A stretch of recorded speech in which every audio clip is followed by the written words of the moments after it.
So today we have a presentation by Dr. Nihal, who is a second year junior resident at Government Medical College, Amritsar. He is a keen learner and tries to observe everything with a keen interest. I wish him luck during this presentation and just be cool and do what you routinely do. I also welcome all other panelists and senior pediatrician, Dr. Baldev Prajapati sir, Dr. Yogesh Parekh, and I also welcome our experts for the day, Dr. Jay Shankar Kaushik and Dr. Sonal Shah. Dr. Sonal is at present working as additional professor of pediatrics at MP Shah Medical College, Jamnagar. She has around 25 years of teaching experience in pediatrics and has special interest in pediatric neurology and running a neurology clinic for last 20 years. We welcome you, Dr. Sonal. Thank you so much for agreeing to be on the show and being the expert for today's case presentation. Thank you so much. Second expert for the day is Dr. Jay Shankar Kaushik. He is additional professor and HOD, Department of Pediatrics at AIIMS Guwahati. He has done his MBBS from MAMC Delhi, MD Pediatrics from UCMS Delhi, and DNB Pediatrics as well. He did his DM Pediatric Neurology from AIIMS Delhi, and he has published almost nearing 100 indexed papers in various journals and has a lot of experience working in pediatric neurology and currently in the editorial board for Indian Pediatrics, the National Journal. He is treasurer of Association of Child Neurology as well. Thank you, Dr. Kaushik, for agreeing to be with us as expert. Thank you, ma'am. So, can we continue with the case presentation, Nihal? Yes, ma'am. Yes. And over to you to take us through this case. Okay. Thank you, ma'am.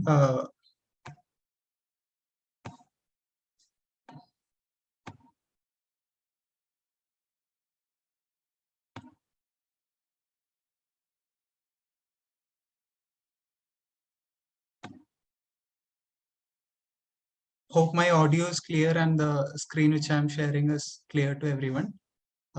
Good evening to all the teachers and my colleagues. A great good evening to all. Today we'll be having a case presentation. Me, myself, Dr. Nihal Rahim, junior resident, second year at GMC Amritsar. I'll be presenting this case under the guidance of Dr. Manmeet Kaur ma'am, who is my professor and head of the department at GMC Amritsar. So today we have a case presentation, a child with seizures.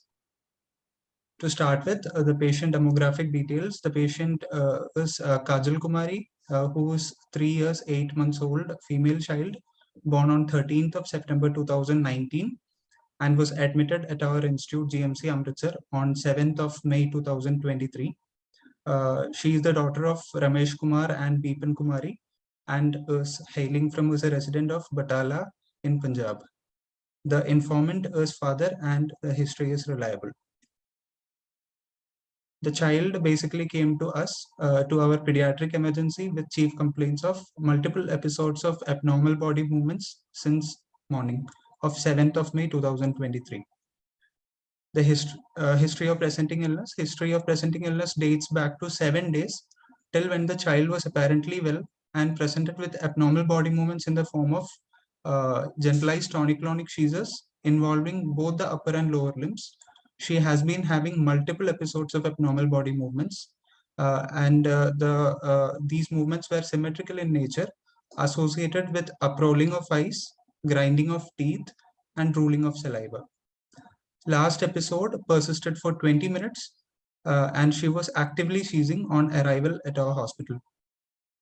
It was associated with a fever of 100.4 degree Fahrenheit, which was documented at admission in our institute. The abnormal body movements was not associated with passage of urine or stools, It was not suppressed by holding the arms or legs. It was not associated with any secondary gain, or was not having any aggravating or relieving factors. There was no history of any weakness in the body. There was no history of prolonged cough or fever. There was no history of headache or vomiting, no history of any trauma, no history of bleeding from any natural orifices, or no history of travel. So as the child arrived at our pediatric emergency, we triaged the child as follows.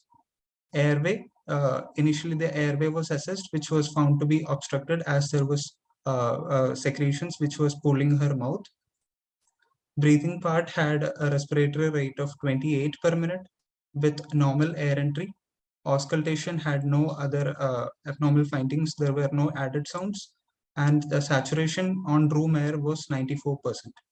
The saturation after suctioning and starting her on oxygen supplementation by means of nasal prongs improved to 100% saturation. Circulation part was assessed starting with heart rate of 110 per minute, capillary filling time of 2 to 3 seconds. Central pulse and peripheral pulses were palpable. Blood pressure was recorded to be 104 systolic and 50 diastolic millimeters of mercury, and the skin temperature was warm. Disability assessment started with a GCS score of I response 2, verbal response 2, and motor response 4. Pupils were 2 millimeters in size and was bilaterally reactive to light. Motor activity, the child was actively seizing, and she had extensor plantars, and an RBS was recorded to be 65 milligram per deciliter. On exposure assessment, she was warm and there were no significant surface findings. She was the final physiological classification for this child was primary brain dysfunction, and the level of resuscitation was level 1. So we moved forward with emergency management in the form of clearing of airways by means of suctioning, as it was pulled with secretions. Nasal oxygen supplementation was initiated by means of nasal prongs. IV access was obtained and IV fluids were started, and RBS was recorded to be 65 milligram per deciliter. The seizures were controlled with the help of intravenous midazolam, single bolus, and the child was loaded with levetiracetam at 40 milligram per kilogram, followed by maintenance. And she was kept under strict neurological monitoring. The child on probing for past history. Dr. Nihal, I think, can you just stop sharing? Yes, yes, sir. So stop sharing. Yeah, okay. I think we'll go for further information after some time. Okay, sir. Whatever you have provided the information, I think we can discuss. Okay, sir. I'm sorry, due to this some late issue, I could not join on time. I'm sure that still not that late. No, sir, not at all. Really extremely sorry. I welcome all these faculties and even these students on the, I would say, screen for the discussion. Dr. Nihal, I think you started the story very nicely. Yes, sir. But all of us know that may not be that easy when we face the patient. Yes. What are the age of the patient? Age of the child? So it was a female child of age 3 years and 8 months. 3 years and 8 months. Yes, sir. I think, are there any other students, your friends, so that we can have the interactions with the other students also? So they must have joined through the attendees link, actually, not the panelist I link. think we can request them that they should join on the panel. Okay, I think sir. some of them are seen, Dr. Shahid, Dr. Sheikh, Dr. Vineet. Madam, I think from your institution, if some students have joined, you can request them to join the panelist link. And I'm sure this. Definitely, sir. Sir, Give me sir, I'll just share the link with them and they will. Yeah. Yes. The question is, Dr. Niyal, Yes, sir. why did you say it is seizures? So the child had come with complaints of multiple episodes of abnormal body movements. Sir, on admission, while she came to us, while she presented to us, she was having abnormal body movements in the form of generalized tonic-clonic seizures. The movements were high in amplitude, and they were involving all four limbs. Sir, they were randomly distributed with no particular pattern, and they were not suppressed while we were holding the hands or legs of the child.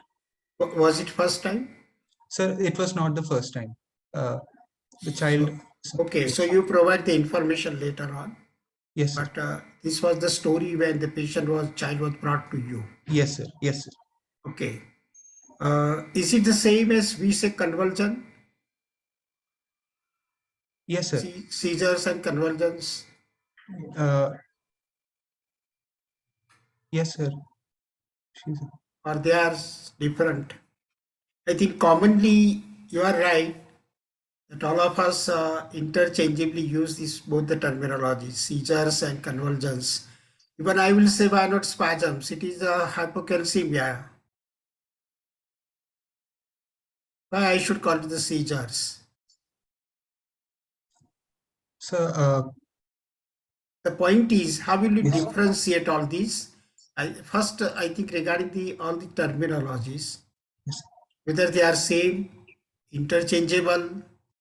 But I think for undergraduate students, okay, hardly will disturb them. Whatever they speak, we'll consider. That's right. Yes. But I think for the postgraduates, probably may not be right. So can you differentiate seizures, convulsions, spasms, or they are the same? So we also have a category of movement disorders, which also comes under involuntary body movements. They are mostly. Okay, so Nihal, you are adding one more terminology. First, define these three. Okay, sir. Even your other friends can help. I think Dr. Sheikh is resident, madam. Shahid. Yeah. Please Yes, keep sir. your video on. At least if you want to speak, it's all right. But Yes, sir. by face, at least we can understand each other. We can have some live interaction. We feel that as if we are discussing the classroom, right? Yes, sir. So I think, can you help Nihal? Yes, sir. What I Yes, sir. said, I can. what I said, all the terminologies are same or some different? Dr. Shahid? Electrical activity that is happening in brain or cortex, which when it is manifested as a convulsion. Convulsion is a movement of muscles, contraction of muscles. So seizures is an electrical activity. It may not manifest, but convulsion is which we see as a muscular spasm. Okay, so seizures may not be seen. Yes. Convulsions are seen. That Dr. Shahid is differentiating. And what is regarding these hypocalcemic spasms was the carpopedal spasm, suppose we say? Spasms are, sir, due to local electrolyte imbalance. It is also electrical activity, increased electrical activity. Yes, sir. Due to imbalance in some electrolytes, that spasms are there, but seizures are there because there is some. Doctor said that etiology we know later on. Yes, sir. First, identification. When the child presents to us, how we will try to differentiate. And meaning is, by differentiation, it makes difference in our thought process, further even workup, and even the part of management. Yes. That's why I think we discussed not just for the sake of academic interest, but I'm sure we will take the help of experts. They will help us that what is the importance of differentiation of these things as a clinician. I think before that, I wish that the student should speak.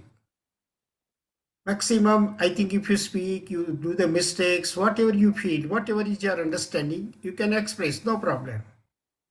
I think, yes, Dr. Hanish is there. Dr. Madeep, so many friends. So please participate. Yes, Dr. Dr. Sharma. Mahip said Dr. Mahip is also resident. Dr. Mahip, you Yeah, can keep your camera on. yeah, please, please. We have experts also here, so it will be Yeah, all I'm, clearing up I'm, our yeah, doubts. I'm sure our purpose of discussion, we can learn from each other. So, Yes, and as a students, probably we should not be afraid of even the mistakes. Even as a teachers, we don't have this agitation because we know that every time we are not right. So don't worry. Dr. Sharma, what is your understanding? Anish, seizures, convulsions, spasms. Because why I'm talking is terminology basics. That many a times we take it interchangeable. Probably we don't go in the details of understanding. And even in the examiners understand that probably the way which are describing, you don't have the clarity of all these things. And clarity requires for our further thought process or even the management. Very good. Dr. Sonal has come with some of her friends. That's good. I think let us take the help of expert. Dr. Kaushik, can you take it? Dr. Jay Kaushik? I hope Yeah, that, good evening, sir. good Yeah, good evening. evening. Nihal, you did a very good job. I am actually interested in little more of the story before we start um, discussing this thing. You very beautifully presented and that there were multiple episodes of seizures. And as Dr. Baldev sir is also trying to point out, it's a good idea to use the word called convulsion. Convulsion is a little colloquial or a language which normal people can also probably understand. As of now, my only concern is that will the presenting complaints be only multiple episodes of seizure or will it be recurrent episodes of seizure? And the second thing is that I can also see that the child is in encephalopathy when the child has presented to you. So it will be a good idea to give me a clarity of the whole story before we frame the presenting complaints. So presenting complaints and chief complaints, there are two school of thoughts. One is that chief complaint is the complaint with which the child was brought to your emergency. And you very rightly pointed out that the child had presented to you with seizures. But if you want to ask me what were the presenting complaint, I want to probably know the entire story before we try to frame the presenting complaint. So it's a good idea if you can proceed further with the entire story and then we can start ratifying what all are positive and what all are negative. If Dr. Baldev sir is okay with it, we can let Yeah, us proceed first with yeah, his I think, history that, because the that story your, is almost incomplete. He has just presented, he has yeah, just did his first sneezing. So yeah. let us let him complete his entire story. Okay, I think your point is valid, but usually, for this teaching and understanding, when you are sitting in the OPD, yes, sir. when the child is brought to you with this problem, whatever the problem, how you are taking it. Then, of course, with more detailed information, your thought process will be different, and even the whatever you are thinking initially will be getting totally changed. So we'll go for that story. But the point is why I was discussing seizures. Anybody can define exactly these seizures?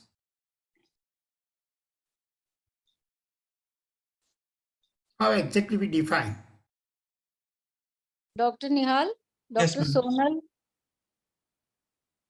Dr. Nihal, you can define seizures. Anyway, whatever way you take it, you can define, no problem. Sir, seizures occurs because of abnormal electrical activity in the brain, uh, uh, which might uh, which might manifest as involuntary body movements, uh, which are usually high in amplitude and can be generalized or can be focal. Yeah, I think why I'm going into the details of the basics. many times exactly what you are describing, the students are describing exactly the words from the textbooks. But what you mean by it, probably some of that part is lacking. That's why I'm coming to the basics. Sir, can I try? Yes, sir, Dr. Madhip. Finish, Sonal. Oh, Sonal, yes, sir. I think Dr. Sonal, you will be the last person. Yeah, because Okay, being okay, sir. the expert, gradually, what I'm learning even as a teacher, let the students speak. Okay. And maximum even what the students participate, whatever I will say their understanding, their concept, they should come out. Yes, sir. And Definitely. then we can correct it so that they will remember it permanently. So that is the reason that why when I'm taking the time for this basic understanding. The seizures usually, I think as Dr. Sunil said, but before that somebody said that, anybody else? Dr. Mahip, you can tell what you understand. Yeah, is the seizure whatever that- you understand. I think this is daily routine. You must have seen so many patients. It's not, I would say, anything new, unusual. Yes, Dr. Mai. Uncontrolled body movements because of normal electrical activity in brain. Okay. Suppose if I give you the example, you must be knowing the absence seizures. There is no body movement at all. Sir, Is it the seizures or not the seizures? sir, which might manifest as it may or may not. Sir, Okay. Some the newborns, how they present with the seizures. Sometimes they don't have even the body movements, yes, sir. right? Many a time they have some even the movements of eyeballs, lips, extremities, non-specific, not tonic-clonic, but still it is seizures, right? So ultimately, how we define the seizures? Whatever I will say, most of the students have spoken, it's right. The seizures usually we define absolutely what you said, that there is increased neuroelectrical activity. Absolutely. If it is balanced, it is there physiologically. And during that, the manifestations maybe, remember please, three forms. Maybe the motor, what you said, tonic-clonic. Maybe even just sensory, may not be at all any motor activity. And even sometimes autonomous. Or even many a times they'll be together, multiple, I will say, maybe the motor activity with autonomous nervous disturbances. And usually there is impairment of consciousness. That is the very, usually what we ask if we want to differentiate syncope or some even the seizures mimic. Usually what we ask the patient, whether the patient was aware what happened. And in the seizures, usually awareness is not there. And that convergence, what we say, that is usually motor activity. What you were describing, the tonic-clonic movements of the limbs particularly. That's and spasms. That is totally different. Yes, it is again the limb activity, but it is having no any impairment of consciousness or no any other disorders of the cortical activity. And that may be localized, as you said, carpopedal hypocalcemic tetany or something like that. The reason is, many times hypocalcemic tetany, you may say the seizures. And it is, if you are understood, probably your thinking, thought process will be quite different. And then you should go for so many problems or questions what Dr. Kaushik was mentioning. First, define seizures or seizure mimic. Once you define seizure, you go in the details. Is it the first time or it is recurrent? What is the form? Then you can say whether it is provoked or unprovoked. And then you can say further whether it is with any other associated symptoms. And then probably you may try to define, suppose epilepsy, then pattern and something like that, which will give you the idea regarding diagnosis and management. I think now, Dr. Sonal, please, you can just give the fine tuning to all these discussions. Yeah. So basically, seizure is any form of paroxysmal event. It may be in form of body movements, like movements of the body parts, sudden paroxysmal, or it may be just a change in behavior also, maybe impairment of consciousness, maybe sensory, autonomic. So any form of disturbance which is suddenly paroxysmal and associated with the abnormal electrical activity of the brain. So that is a standard definition of seizure. Now, seizure not always is associated with impaired sensorium, because there are conditions while the focal seizure or focal onset seizure, where in classification also they mention the seizure Yeah, with yeah. detect sensorium. So it is not always like that. And the convulsion is basically just the motor manifestation of the seizure. But otherwise it is change in behavior or sensory manifestation or autonomic. So it form up, but it is suddenly any paroxysmal event with the electrical activity in the brain. So that is basically the definition. And spasms, we should not forget about, of course, infantile spasm, what we described, they are always associated with abnormal electrical activity in the brain. So that's just want to add something. Yeah. So I think this is the basic understanding which we should understand. Commonly, I think we'll say impairment, not necessarily always. Some of the varieties of epilepsy, when there is no impairment, but commonly, yes. I think infantile spasm also name is given for the spasms of the limbs, but it's a type of, I will say, epilepsy, right? That also we should understand. So, if you are knowing exactly the basics, some of these overlapping of the terminology, we can have this rectification. So always first define seizures mimic even. That is again very common mistake. I'm not talking particularly this particular case, but even the breath holding spell, or even the syncope, or even the some abdominal epilepsy, or sometimes even the chronic pain also. What I suggest to my students is you follow the describe approach. Yeah. D means detailed history. Second step, whenever patient comes with abnormal paroxysmal movements, so first take the detailed history, or if the child is seizing, definitely. Then in this case, child was actively seizing, so there was no question. But then if the patient comes with a history of these abnormal movements, then first detail history, then decide whether it's an epileptic seizure or a non-epileptic seizure. So maybe the seizure mimic also may be there. And then describe, then ask about the semiology of the seizure. Then second S is there, whether it fits in any syndromic classification or there or not. Then R is whether any relevance is there for the treatment of there. Then I means investigation. B means other behavioral abnormality. So this is the complete assessment of the patient when they come with the epilepsy. Describe approach. So I think Dr. Sonal has given the very right point, which all of us should remember. In neurology, it is said that 80% diagnosis is revealed only by the history. So good history taking is very important. And seizure or these type of the paroxysmal, I will say, conditions, detail of the history is very important. Suppose, as Dr. Sonal said, you have witnessed, probably it gives more clarity to you. Sometimes, every time, probably we may not get it. And for that reason, nowadays, you can request the parent that they can take some video clips even. Be good video. That video clips even, if they come with that, it will give the exact idea that exactly what was the situation, what was the description.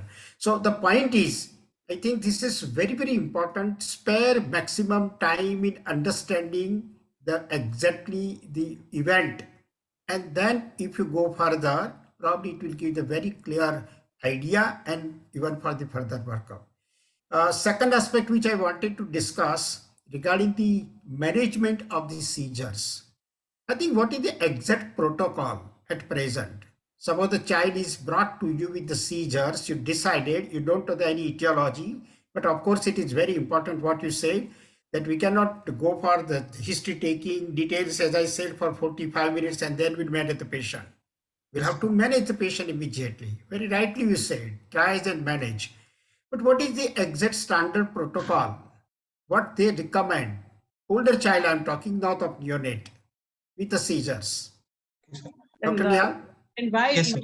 seizures were controlled with midazolam, but why levetiracetam was loaded? Actually, That's that was what that was my question, but I thought that let me Yeah. first ask them the standard protocol.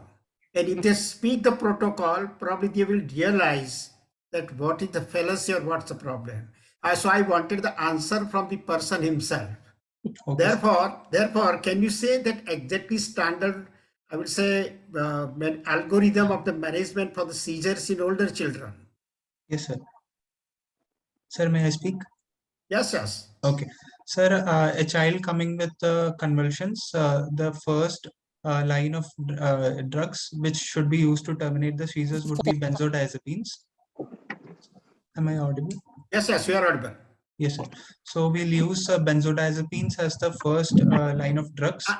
Even sorry, Nihal, for interruption. Okay, sir. When you're talking the algorithm, will not name the titles of the drugs, which drug you want, what is the dose, how will you dilute, how will you give. I think this is very, Route very of important for the practice administration, yeah. management. Yeah.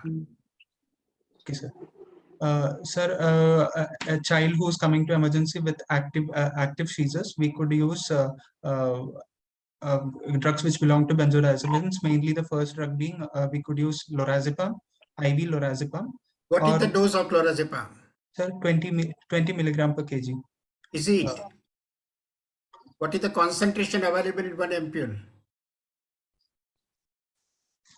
Lorazepam, what is the concentration milligram per ml in that ampule? You know that probably, if I remind you, ampule of 2 ml. And then what is the dose?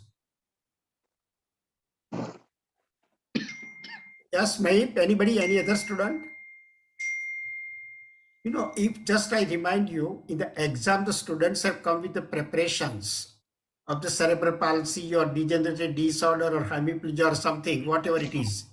But examiner is not interested in the case. Examiner is interested whether you know how to manage such patients daily. And therefore, they will ask the basic question that which drug you are using, what dose you want, what preparation is available, how will you dilute, how will you administer, what you will even take the precaution or watch for any possible or expected problems or complications. So I think this is the point which all of us, anyway, any other student can take it. Yes, Mandeep, you should speak it. I think you are here on the screen. Lorazepam, you can take it. Yes, 2 you mg can per ml. 2 speak in, mg per ml ampule. speak in details. How will you give the lorazepam? Suppose if you are on call, patient is brought to you. What is the dose? Milligram per kg. Sir, 0.1 milligram per kg. 48. Okay. Suppose 10 kg, weight is 10 kg. Oh, I am sir, making 1 the mg question dose. simple.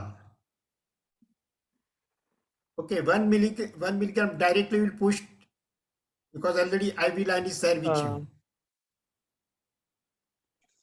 Sir, we can dilute in sir NS 4 ml NS 1 ml in 4 ml NS. Then why you are diluting? What is your idea? Where? Why the dilution is required? In every drug we don't dilute. Sir, so, sir, drug reaches faster because in a smaller volume, it will take more time to stop the seizure. We need to stop the seizure as soon as possible. So then I think you should push it immediately. That will control immediately. Your Yes, sir. dilution will be making it slow.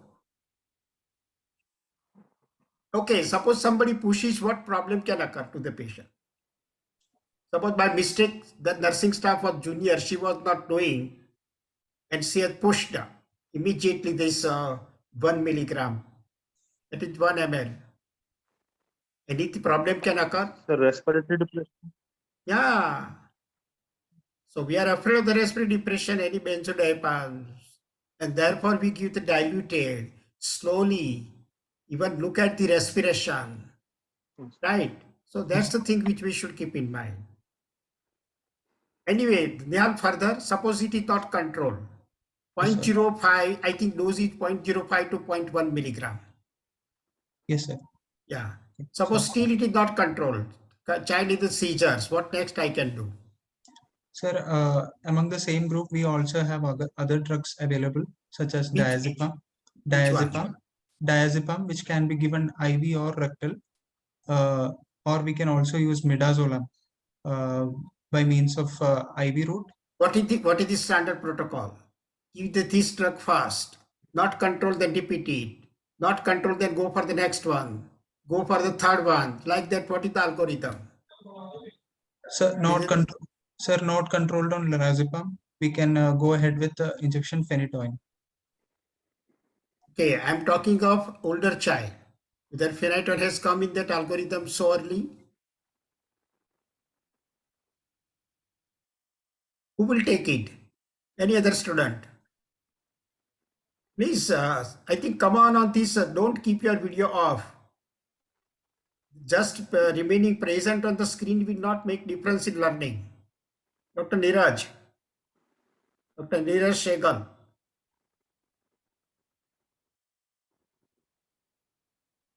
Dr. Manika.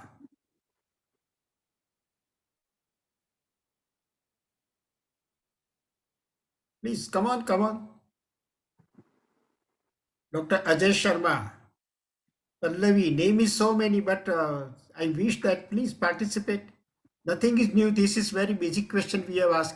I'm sure our experts must be feeling that I'm taking their time because they naturally they want to teach us some expert thing. But I know that the basic, if I don't know, I will not be able to manage the patient efficiently.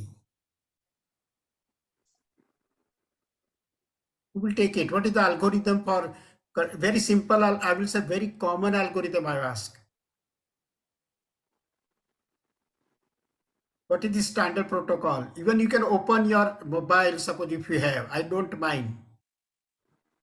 But we should do it. First, clonazepam, yes. I think now diazepam we don't use much. We were using the diazepam long back because all these drugs were not available. But now lorazepam is comparatively better from the point of view, lesser the problem of respiratory depression. And therefore it is chosen. And then I may not go probably diazepam from the same group. If lorazepam is not available, okay, I can use the diazepam. If diazepam with the lorazepam it is not controlled, the same drug from the benzodiazepine groups, I think I may not use it.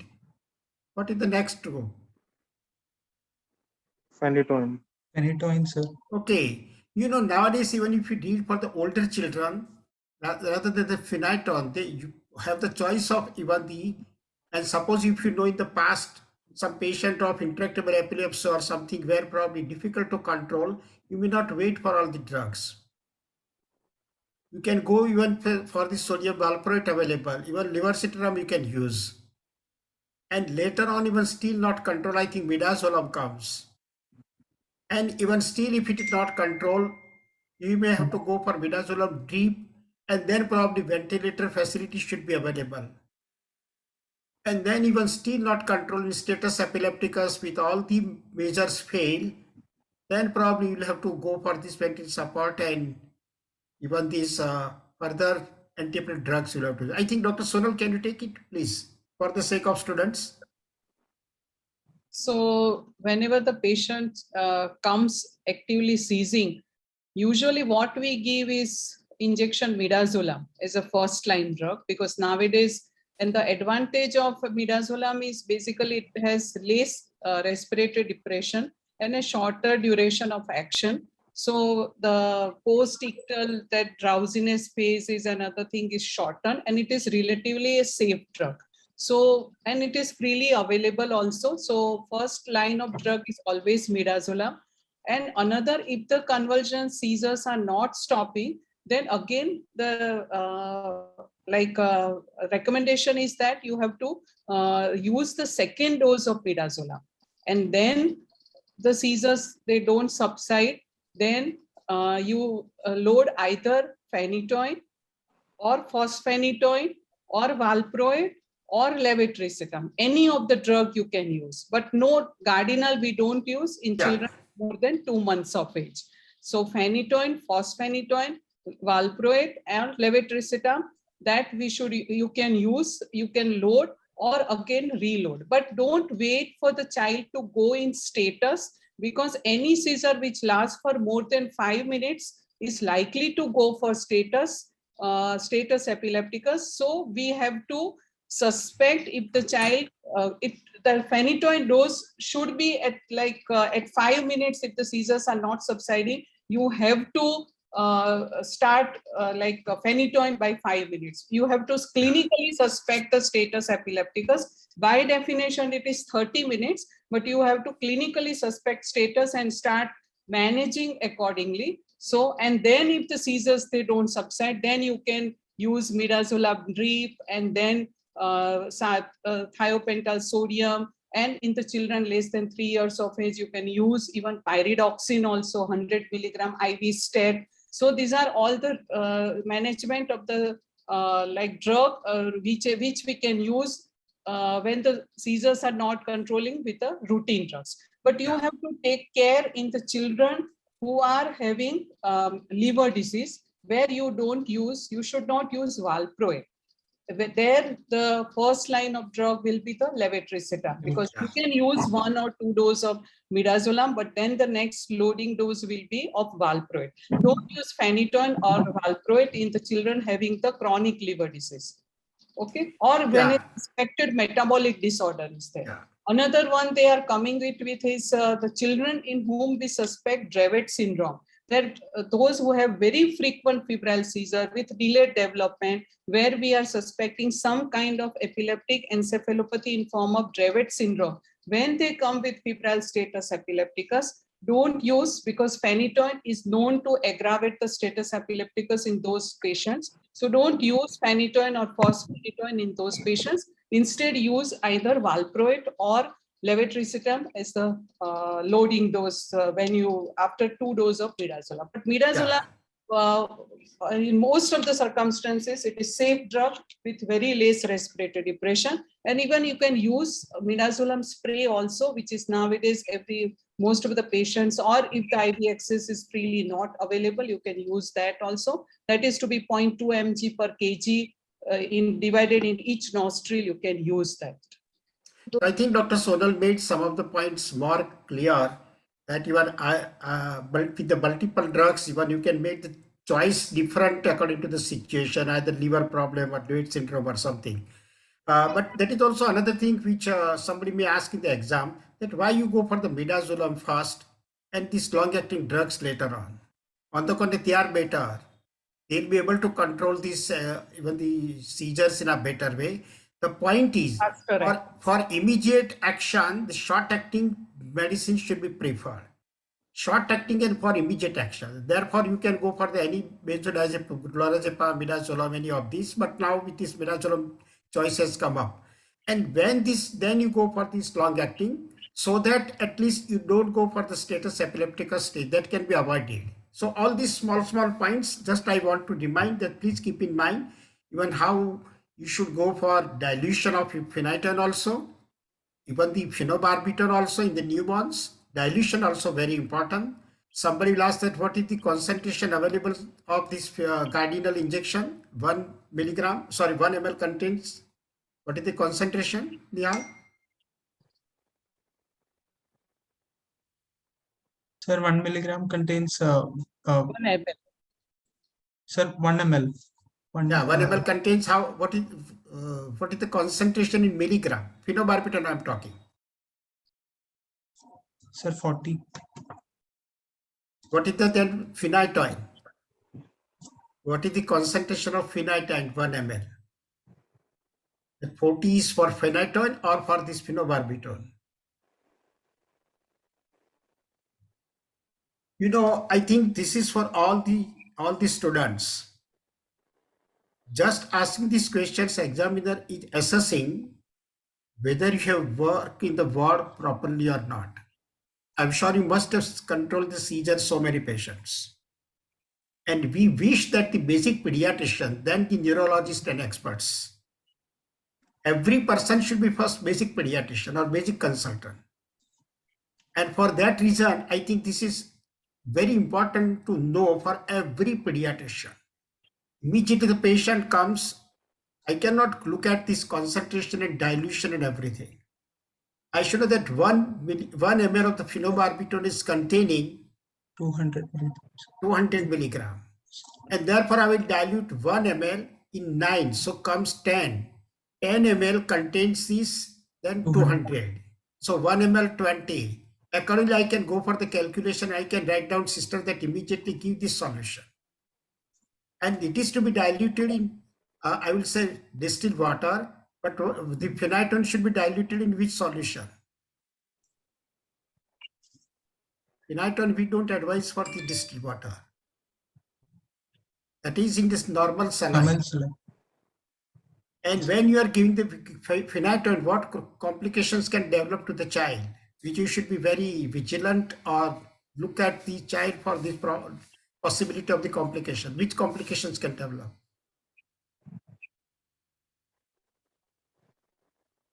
Otherwise, if I don't understand, probably the child may die of that complication. And it is a life-threatening complication. It's not simple. Anybody? You know, it can cause the cardiac arrhythmia. This diazepam benzodiazepine respiratory depression. So you should be very careful. And phosphonated, what are the advantages? That somebody may ask. So all these basic questions, I thought that very important. I'm sure we'll go for the development of the case. But before that, this is very important for every pediatrician, every student. Okay, I'm sure that you will take care of. And many times what happens, the same thing happens in the exam. The student might have been well prepared for that particular case, may not be even aware regarding all these questions or situation. So here, I think what you describe very rightly, very nicely you describe. Child is brought with the seizures, you control very appropriately. Now we can go for further issues and try to define that what is the issue with the child. I think that was the question from Dr. Kaushik, but being general pediatrician, Now I wanted to clarify all explain these about points. why he has given levetiracetam also, in spite of seizures being controlled with midazolam. So you should avoid unnecessary drugs. But was the seizure, where the seizure continued? So that was. When the seizures had terminated following midazolam, but the child has been having multiple episodes of convulsions. So in the past?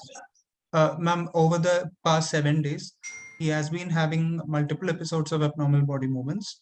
So is it a right thing to load the child with levetiracetam in spite of seizures being controlled? If there was a chance of non-convulsive status, because the child has been having recurrent episodes. Nihal, I think Nihal, if I am candidate, I will answer in some other way. Yes, sir. And I'm sure that examiner will be satisfied.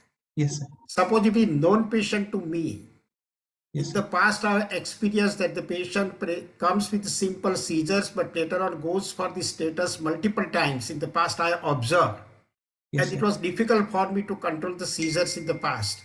Having this information to me, even I will go for the treatment like you. Right. So yes, I think you can answer in this way rather than, because you cannot predict. As you said, it's a prediction. That's why the madam is asking. But suppose if you have this information, that in the past I have controlled the patient's seizures in the 3-4 times in the past. Once it was very bad, even the state required the ventilatory support. Having this background on information, I will not allow the child to go for further seizures, and I will go for the levocetron even straight away, and that is justified, right? So I think that should be the answer. So always, I understand all these answers will come later on as you grow, but I think I should give the ideas that how you should. Yes. And even in the practice also, you should do like this. That is justified, absolutely justified. Yes.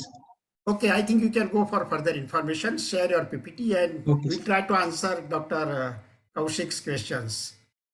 Okay, sir.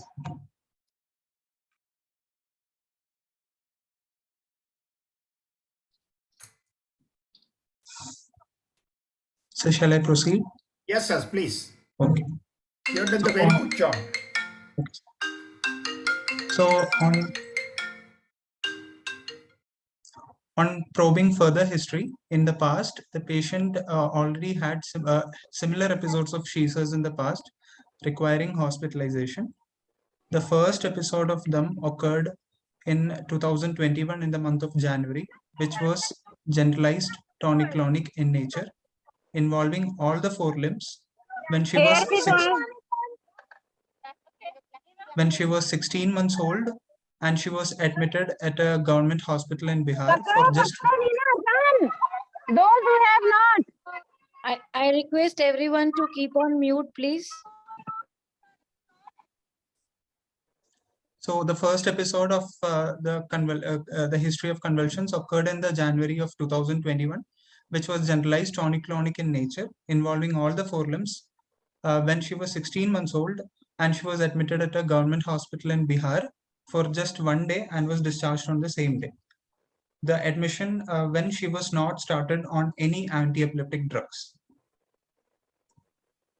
The second episode of the same nature occurred in the August of 2022, generalized tonic-clonic in nature again, involving all the four limbs, when she was 2 years and 11 months old, and she was admitted at the hospital for 2 days, and then she was started on anti-epileptic drugs for the first time, syrup levetiracetam, at a dose of 1.5 ml per day, which is basically 150 milligrams per day, and syrup valproate 5 ml per day, which was 200 milligram per day. As the weight at that particular age was not available, I wasn't able to, there was no documented weight available when she was 2 years and 11 months. So I was not able to extract the milligram per kg per day dose. The third episode of the same nature occurred in February of 2023, which lasted less than 10 seconds. No medical advice was sought. Since then, she is on regular antiepileptics and no dose modification was done. The fourth episode is the current episode that the child is presenting to us with. There has been no history of missing of any antiepileptic doses, but she was actually taking a much lower dosage for the last 1 month. She was taking syrup levetiracetam 0.5 ml per day and syrup valproate 0.5 ml per day. According to current weight of 11.2 kg, the child has been taking for the last 1 month 4.5 milligram per kg per day of syrup levetiracetam and 8.9 mg per kg per day of valproate. When asked father why was she on such a dosage, he justified that he thought he could taper off the medications by himself as the child was seizure free without any medical advice or consultation. There was also history of reduced frequency of stools for the last 2 years. She has been passing stools once in 3 days and there had been hard inconsistency. There was no history of hospitalization for any other reasons in the past except the admission that the child had following her birth. Yes, sir. Sir, shall I proceed further? Dr. Sir. Kaushik, we can have some comments from you at this stage.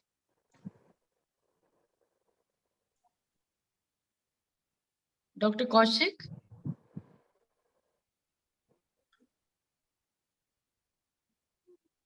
Sir, your mic is mute, Baldev, sir. Hello. Oh, sorry. Yes, sir. Dr. Nihal, can you just stop sharing? Yes, sir. Yes. I request Dr. Kaushik to take from this point because Yes, I think this is the thing what he wanted. Yes, sir. So please, now you can take it further. Dr. Kaushik, please. Yeah. Hi, Nihal. Yes, sir. I think probably the child, to my understanding, has had 4 episodes of convulsions since probably the age of around 1.5 years. And Yes, sir. the child is probably developmentally normal. And the child presented to you with the 4th episode. Yes, sir. So, So the child is not developmentally normal. Yes, sir. Sir, I had. okay, so there yes. is more mystery Yes. left. Okay. Okay, Dr. okay, Dr. okay. Kaushik, do you want the details of whole history? Then we can go for discussion if you wish. Yes, yes, that's always a better option, that we should hear the whole story before we start analyzing. This is my version, sir. Yeah. So I think let us hear, is there are few slides left. So please Okay, let us know the history. You can finish it. You can finish. Okay, sir. I'll share the screen.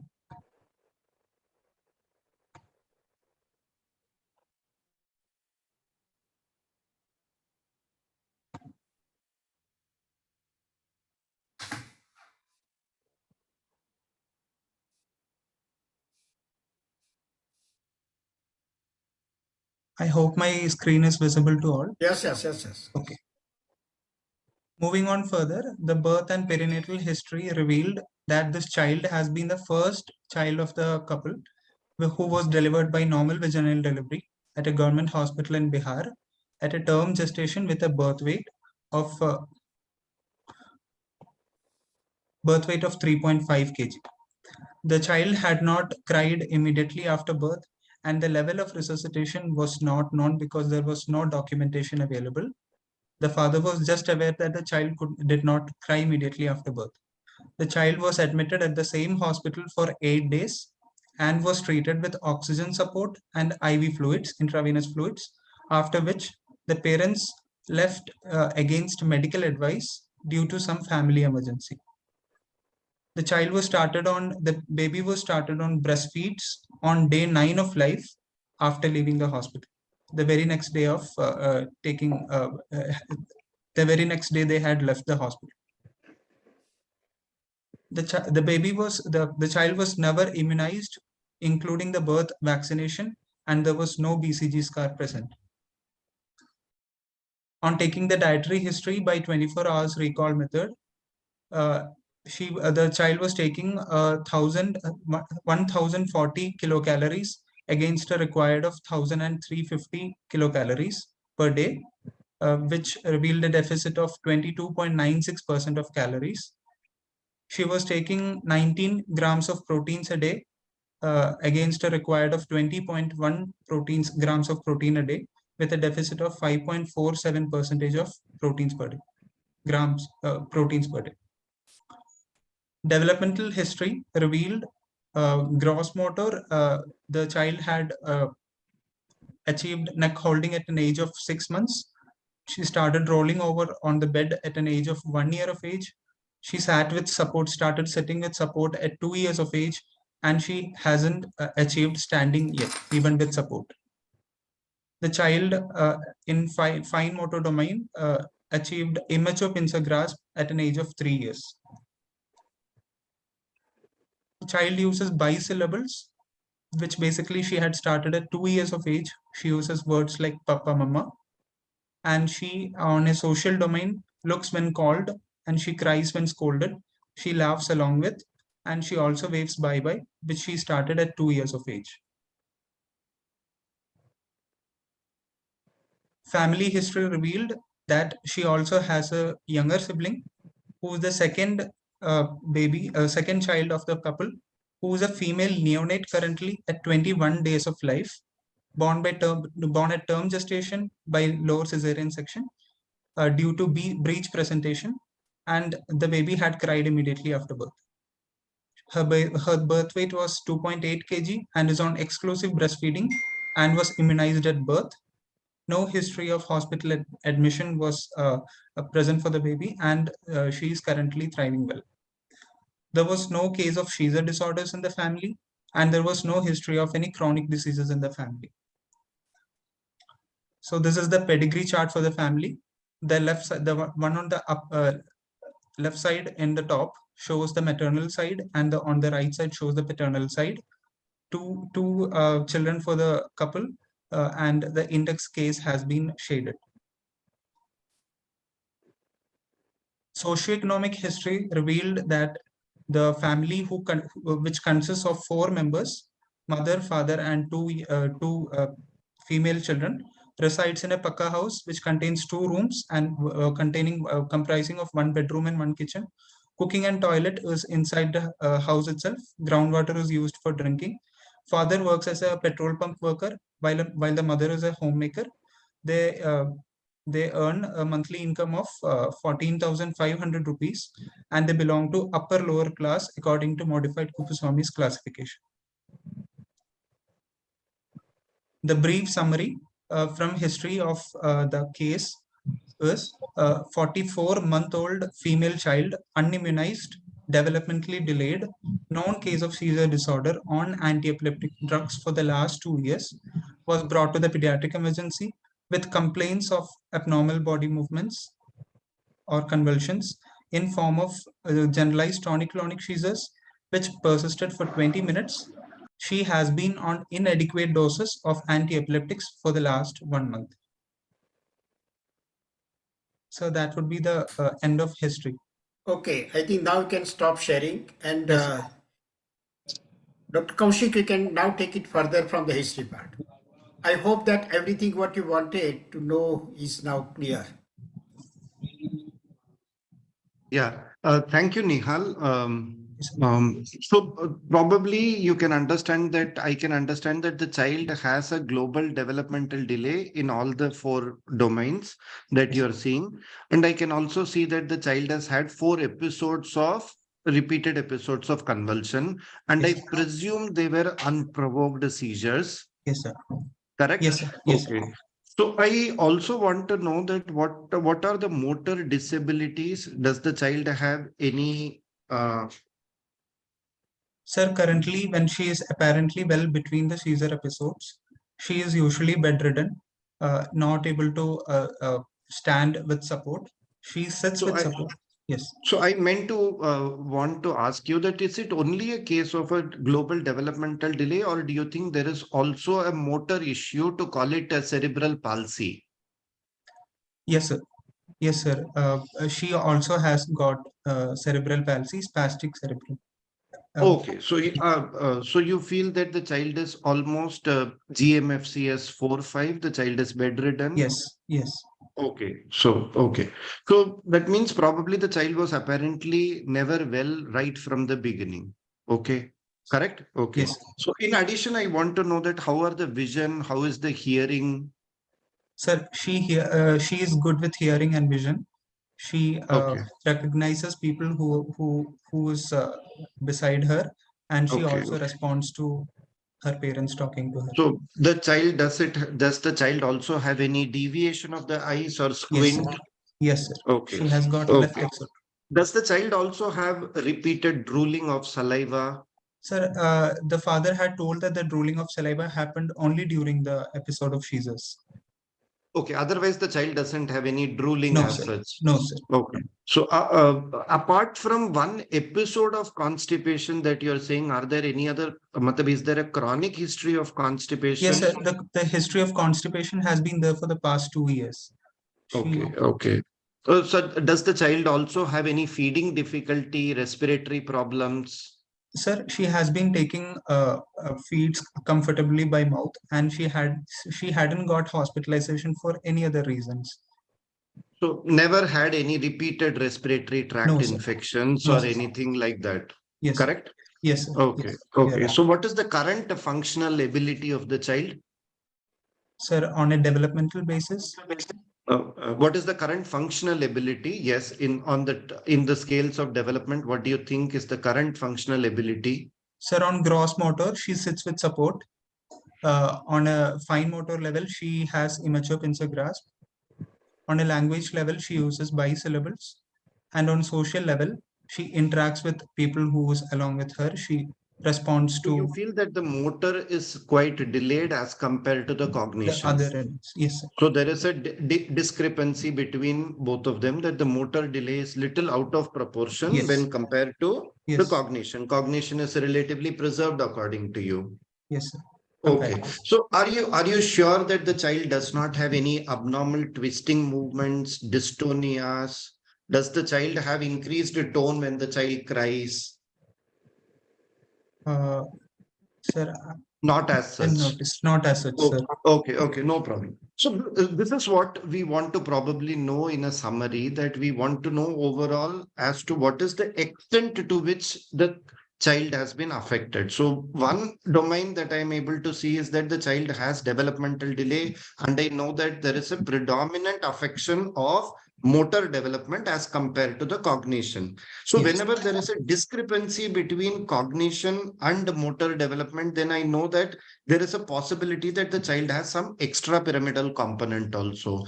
Because if it is a pure spastic cerebral palsy, then we know that many of the children with spastic quadriplegic cerebral palsy might also have cognitive delay also per se. So I can make out that one is that the child has developmental delay. The second is the child has epilepsy because the child has unprovoked seizures. There have been 4 episodes of unprovoked seizures which the child has had. And I presume that the comorbidities, including the vision, hearing, feeding difficulty, repeated respiratory tract infections, all of them are not present. The child definitely has a constipation. And currently, I presume that the child is having a GMFCS, or the functional ability of the child is somewhere around, around 1 year. Can I presume that? Yes, sir. Roughly around 1 Roughly year, around 1 to- predominantly the cognition milestone as compared to a delay of around in this thing. Yes. Okay. Okay. So what do you think has caused all this problem as per your history? I think, Dr. Kaushik, sorry for interruption, what I want, let other students also participate. They should speak. We understand in the exam only Nihal has to speak or one particular candidate, but here when we are probably trying to learn from each other, go for the discussion. Unless it is interaction, we cannot learn. So please take my point properly. All the students, so many names are there on the screen. Even you may not keep your video on. We don't mind, but at least speak. Suppose as Dr. Kaushik has asked, if somebody can take that question that he has discussed, analyzed so nicely. I think many points are clear now. Now from these, if you go for the summary or your interpretation, what do you take it? Anybody? Dr. Dr. Mahi? Anyone pitch in Anybody, with please. Yes, madam. I think if you probably encourage them, they will try to speak something. Because gradually what I am learning, even for all of us, for teachers also, unless we interact, unless we give the difference of opinion, and it can happen. Many times even I know in my round I have so classically explained one condition, and next day he shows me the report that it was nothing like this. It was some other condition. It happens so. But we'll have to speak. I think here, let make some of the points clear, Dr. Nihal. Anji, sir.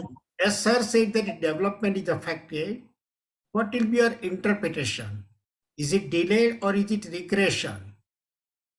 Sir, I would suspect a case of developmental delay than regression. Why regression? Why not regression? Sir, because the child had never developed such a milestone and had gone back from that stage. Okay. She is still in the process of progressing through the milestones. And currently at the moment, she is at the highest most milestone she had already achieved. Okay, She has never achieved. always try to calculate the developmental quotient in Quotient. such case. Yes, sir. I would say for each component. Yes, sir. Domain, right? Yes, And sir. now suppose I want the clarification, what is the deviation and what is the dissociation of the development? Have you heard these two terminology? What is the dissociation of development? Sometimes there will be the only dissociation. Yes, sir. And sometimes there is the deviation. What is the difference in these two in delayed development? Sir, developmental dissociation is when there is a gross difference between the development of motor component and the cognition. Now, what is the interpretation in your case? Sir, gross developmental delay involving the motor domain in comparison. So I think first you can make the statement that it's a global delayed development. Yes, Am I sir. right? Yes, sir. What is the definition of global delayed development? Sir, when there is when the child has delay in achieving milestones in more than 2 domains. Right, more than 2 domains. So it is there in our case. Yes, sir. Now you said it is dissociation. Yes, sir. Right, because the different components, domains are differently involved. Yes, sir. Some are good, some are very bad. So Yes, right. And then what is the deviation? What is the deviation of development? Any idea? Oh, sir. I'm very sorry. And what is the characteristic of it? You know, in development principle, you must be knowing that the timing may be different, but sequence will remain the same, Yes, sir. right? Yes, sir. Yeah. First neck holding, Yes, sir. then turning from side to side, then sitting to sequence, right? Yes, sir. And suppose sequence is changed, that is deviation.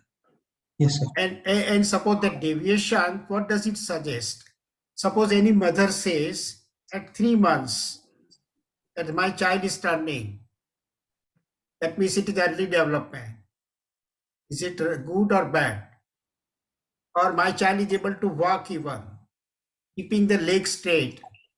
Some mother will say, is it good for you or bad?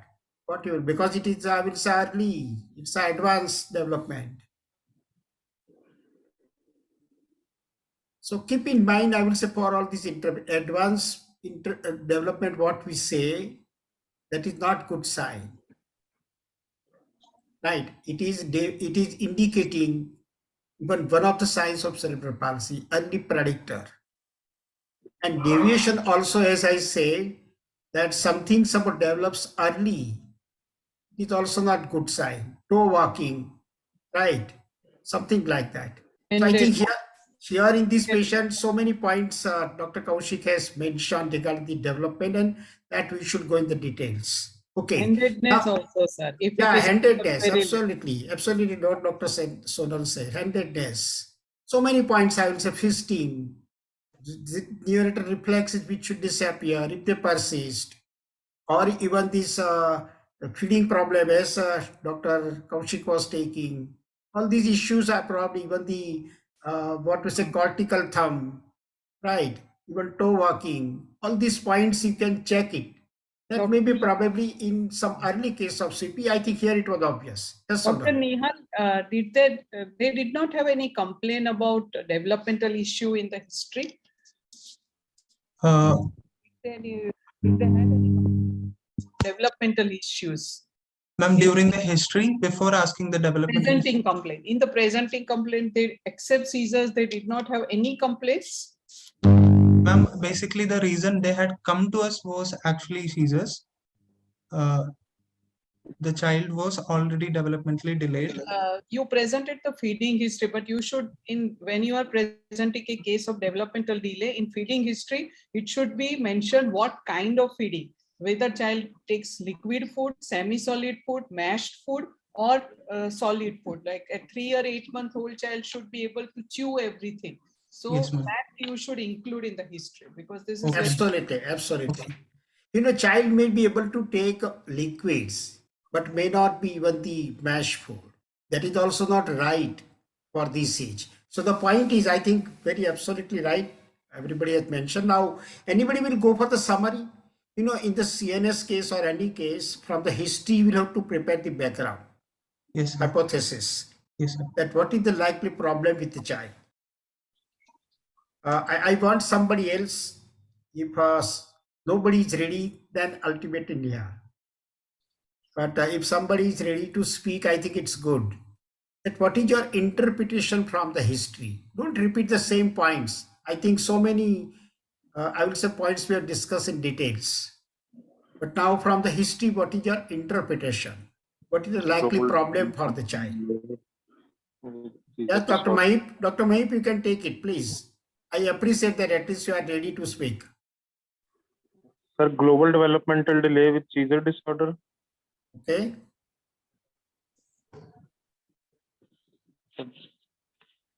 That. Further, I think I will guide you that how we should try to think. From the history, you can try to think that where's the problem? It's a CNS or something else. Suppose if you decide CNS, what is the likely anatomy? Which part of the CNS is affected? Next question, what is the likely pathology from the description of the history? And third, if at all, if you have something to say, etiology. Ideally, it is said that the discussion should be kept. That is the clinical analysis, that is database. Then A is for anatomy. P is for this pathology. And E for etiology. So I think our description or our approach should be CAPE, C-A-P-E, CAPE, right? So with that, probably you can say in this patient that what is the likely problem.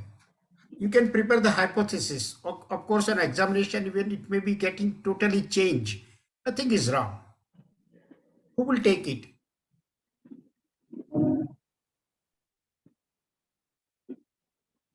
Sir, may I speak? You are going to speak, but I wish that you should be last because you must have come with the preparations. But I want to make others to speak. And I will keep my patience. Even I will wait for some time. I understand it is always hesitation to the students. Nothing is wrong. It's physiological.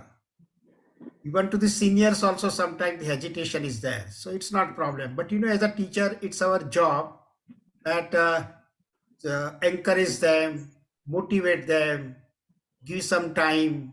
That's why I said even you may not keep the video on, no problem. But at least you can speak. Anybody else? I think Dr. Ajay, would you like to speak? Ajay? Or anybody? Neha? Yes, sir. Sir, may I speak?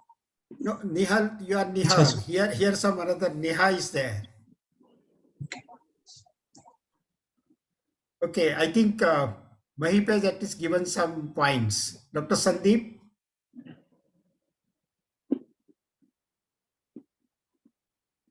Okay, Nihal, you can at least give, in the future they will come with some points, no problem. Okay, sir. Sir, this child is most probably having a disease affecting the central nervous system, involving the brain parenchyma, with most probably an etiology of perinatal asphyxia, as she had a history of not crying at birth, and the pathology is most probably cerebral palsy with gross developmental delay, with seizure disorders, recurrent seizures. Okay, fairly good. If you even try to define cerebral palsy, you will get the many points. Right? Simply, I think, suppose in the summary, if you want to put it in few sentences only, very rightly you have at least, I will say, make the attempt. That some, what age you said, 44 months old child. Yes, sir. Presented with the seizures. Yes, sir. On going into the details, it is recurrent multiple times seizures in the past.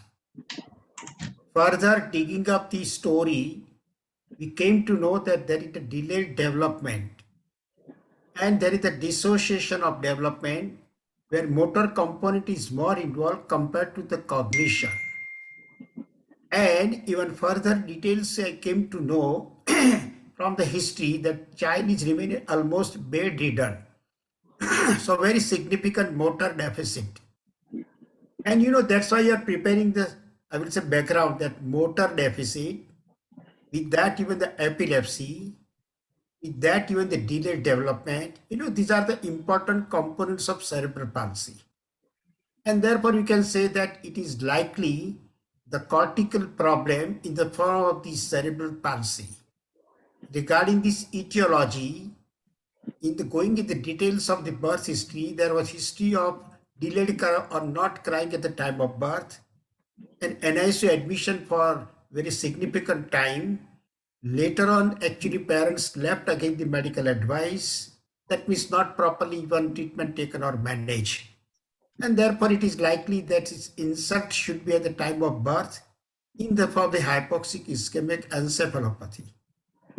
and probably the sequelae. At present, child is suffering from cerebral palsy with even the delayed development, constipation, and even this epilepsy. So I'm sure that that will make you are preparing the background. Anything, Dr. Sonar, would you like to end, or Dr. Kaushik? Or should we go for examination? Yeah, we can go for examination. Okay. Okay, sir. Yes. You can share your PPT and complete the examination. Yes, sir.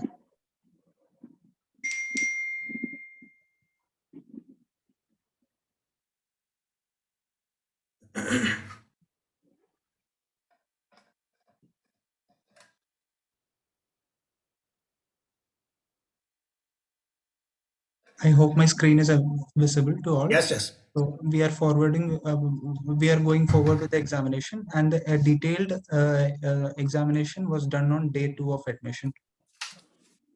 General physical examination. The child was sick looking, was moderately built and nourished. She was not pale, icteric, cyanosed, was not having clubbing, lymphadenopathy, or edema. Vital signs. She recorded an axillary temperature of 100.9 degree Fahrenheit with a pulse rate of 102 per minute. Radial pulse felt in supine position, normal in volume and rhythm, with no radioradial or radiofemoral delay. She had a respiratory rate of 20 per minute, which was with a normal breathing pattern and normal work of breathing. A blood pressure was recorded to be 96 systolic and 56 diastolic millimeters of mercury in supine position in the upper limb. The BP centiles expected for this particular age of 44 months had been given in the table below, which shows that the blood pressure recorded for this particular child falls between 50th and 90th centile. On anthropometry, the parameters assessed were weight for age, which was below -2 standard deviation with a weight of 11.2 kg against a normal of 15.3. Height for age of 97 centimeters against a median of 100.3 centimeters, which was between median and -2 standard deviation, showing normal height, and head circumference of 42 centimeters against a normal of 49.1 against a median of 49.1 centimeters, which is below -3 standard deviation. So it was interpreted that the child was moderately underweight with a normal height and microcephaly. On head-to-toe examination, the child had a normal head shape with apparent microcephaly, which was proved by the anthropometry that the child's head circumference was below -3 standard deviations. The hair was normal and black in color. Anterior fontanella was closed. Sutures were normal, not separated or wide open. There was no sinus tenderness. The eyes were normal with left-sided exotropia. Ears was normal and the nose was normal. Teeth was normal in number with no dental caries.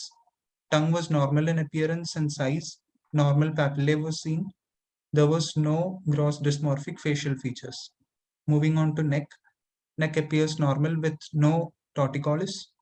Chest was normal with normally placed nipples. Moving on to abdomen, which appeared normal with no visible veins, normal inverted umbilicus, hernial sites were normal, and 2 fecolids were palpable lateral and inferior to the umbilicus on both the right and left side of the abdomen. Further continuing with head-to-toe examination, moving on to spine, which appeared normal in structure with no deformities or midline swellings. The upper limb, both the upper limbs were normal. Both the lower limbs appeared normal with all the 10 toenails polished. There was hyperpigmentation present over both the lateral malleoli.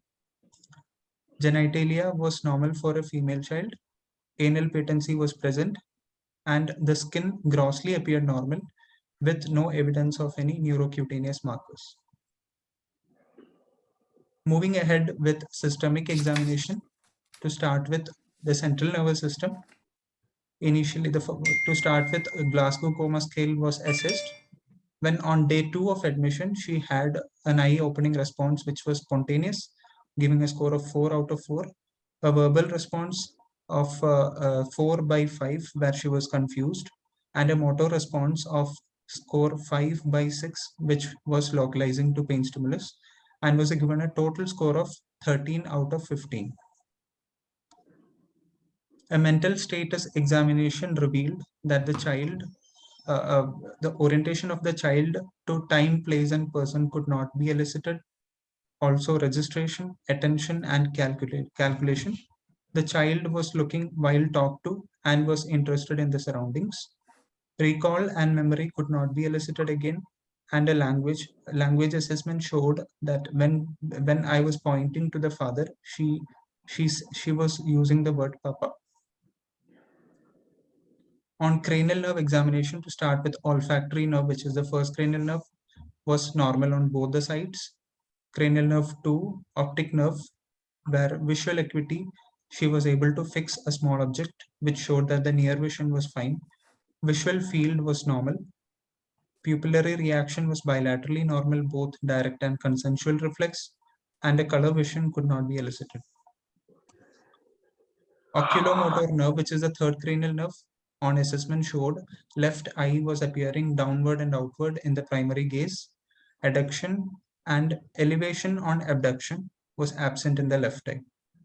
Adduction, which is done by the muscle medial rectus, and elevation on abduction done by inferior oblique. Cranial nerve 4, which is the trochlear nerve, on assessment showed was normally functioning bilaterally. Depression on abduction, which is done by superior oblique, was normal, and there was no compensatory torticollis.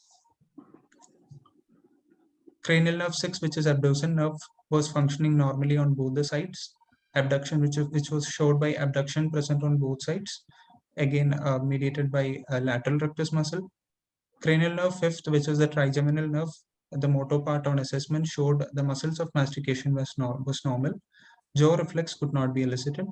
Sensory part of trigeminal nerve on assessment, touch, which could not be elicited, and the pain stimulus was perceived normally on all 3 sensory divisions bilaterally.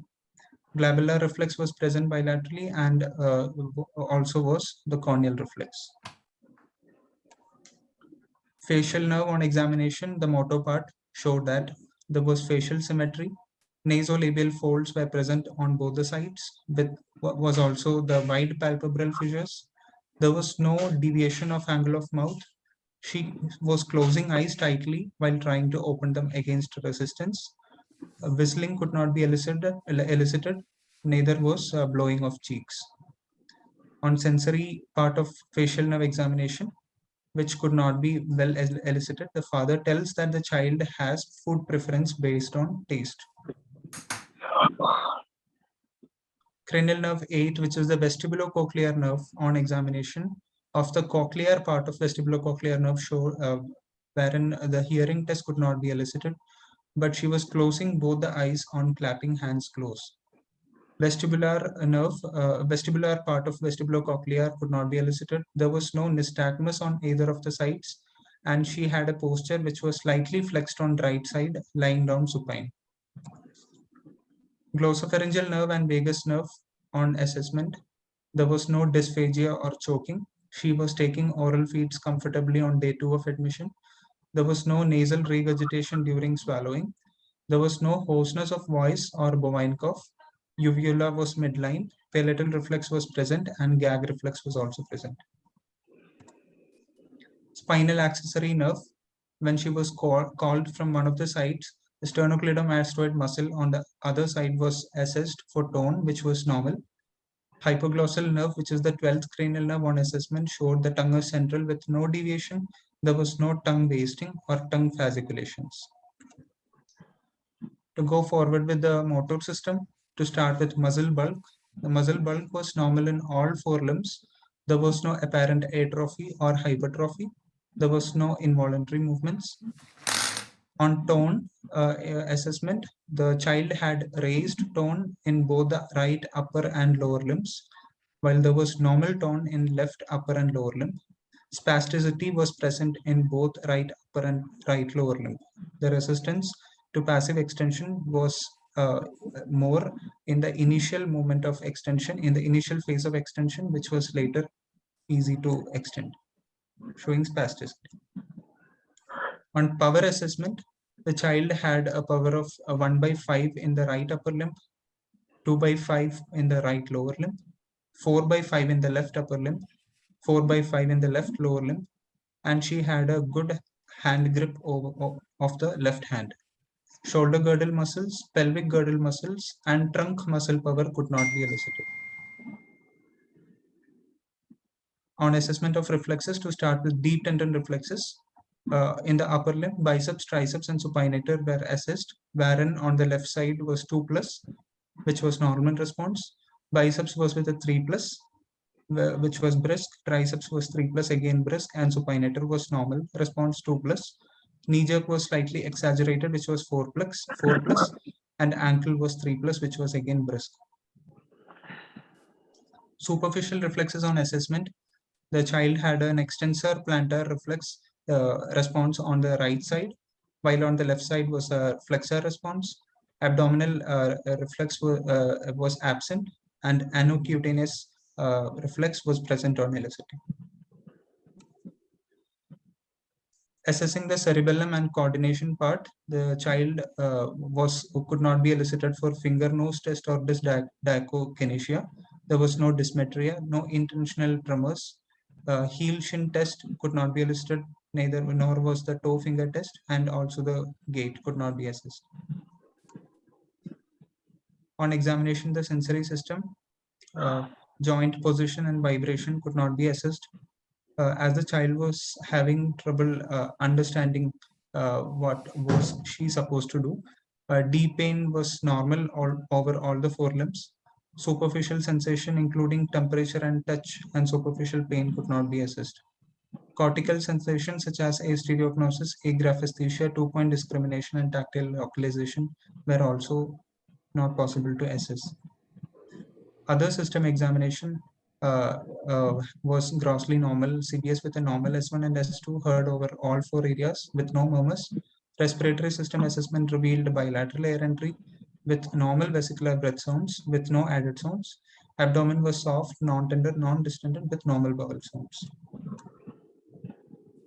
To summarize the case, a 44-month female child who presented with generalized tonic-clonic seizures with delayed milestones and past history of seizures on suboptimal dosage of antiepileptic drugs, moderately underweight with microcephaly.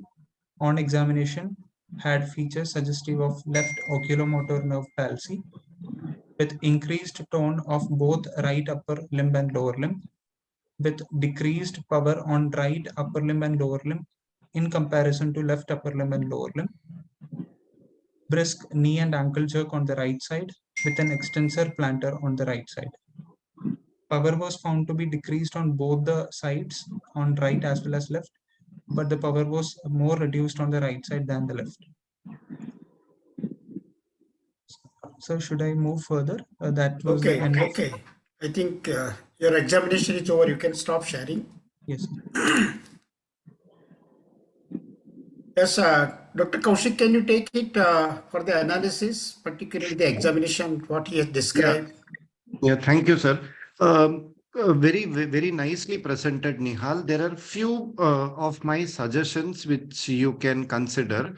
Yes, sir. Usually when we present a case of cerebral palsy or for that matter developmental delay children, we usually have an heading which is called developmental examination. So it's a good idea to present developmental examination and tell whether this developmental examination corroborates with your developmental history or not. There are few things in addition to that which I would like to just emphasize. Whenever you are getting a case like 3.5-year-old child, spastic quadriplegic cerebral palsy, probably asymmetric with right side more involved as compared to left side, please be a little careful when we are presenting the power. See, most of the time, the power examination of 1/5 and 2/5 cannot be differentiated. All that we can probably say is whether the anti-gravity movement is preserved or not preserved. So you can probably say that the power is at least 3/5, or whether the power is more than 3/5, or whether the power is less than 3/5. So when a student presents to me stating that it is 1/5 and 2/5, I get a little dubious with that thing. Now, the second small comment which I just wanted to say is that probably I presume that the child has a squint. So, why do we want to call it as a oculomotor palsy? Do you think it's an acquired paralytic squint, or do you think it's a concomitant squint?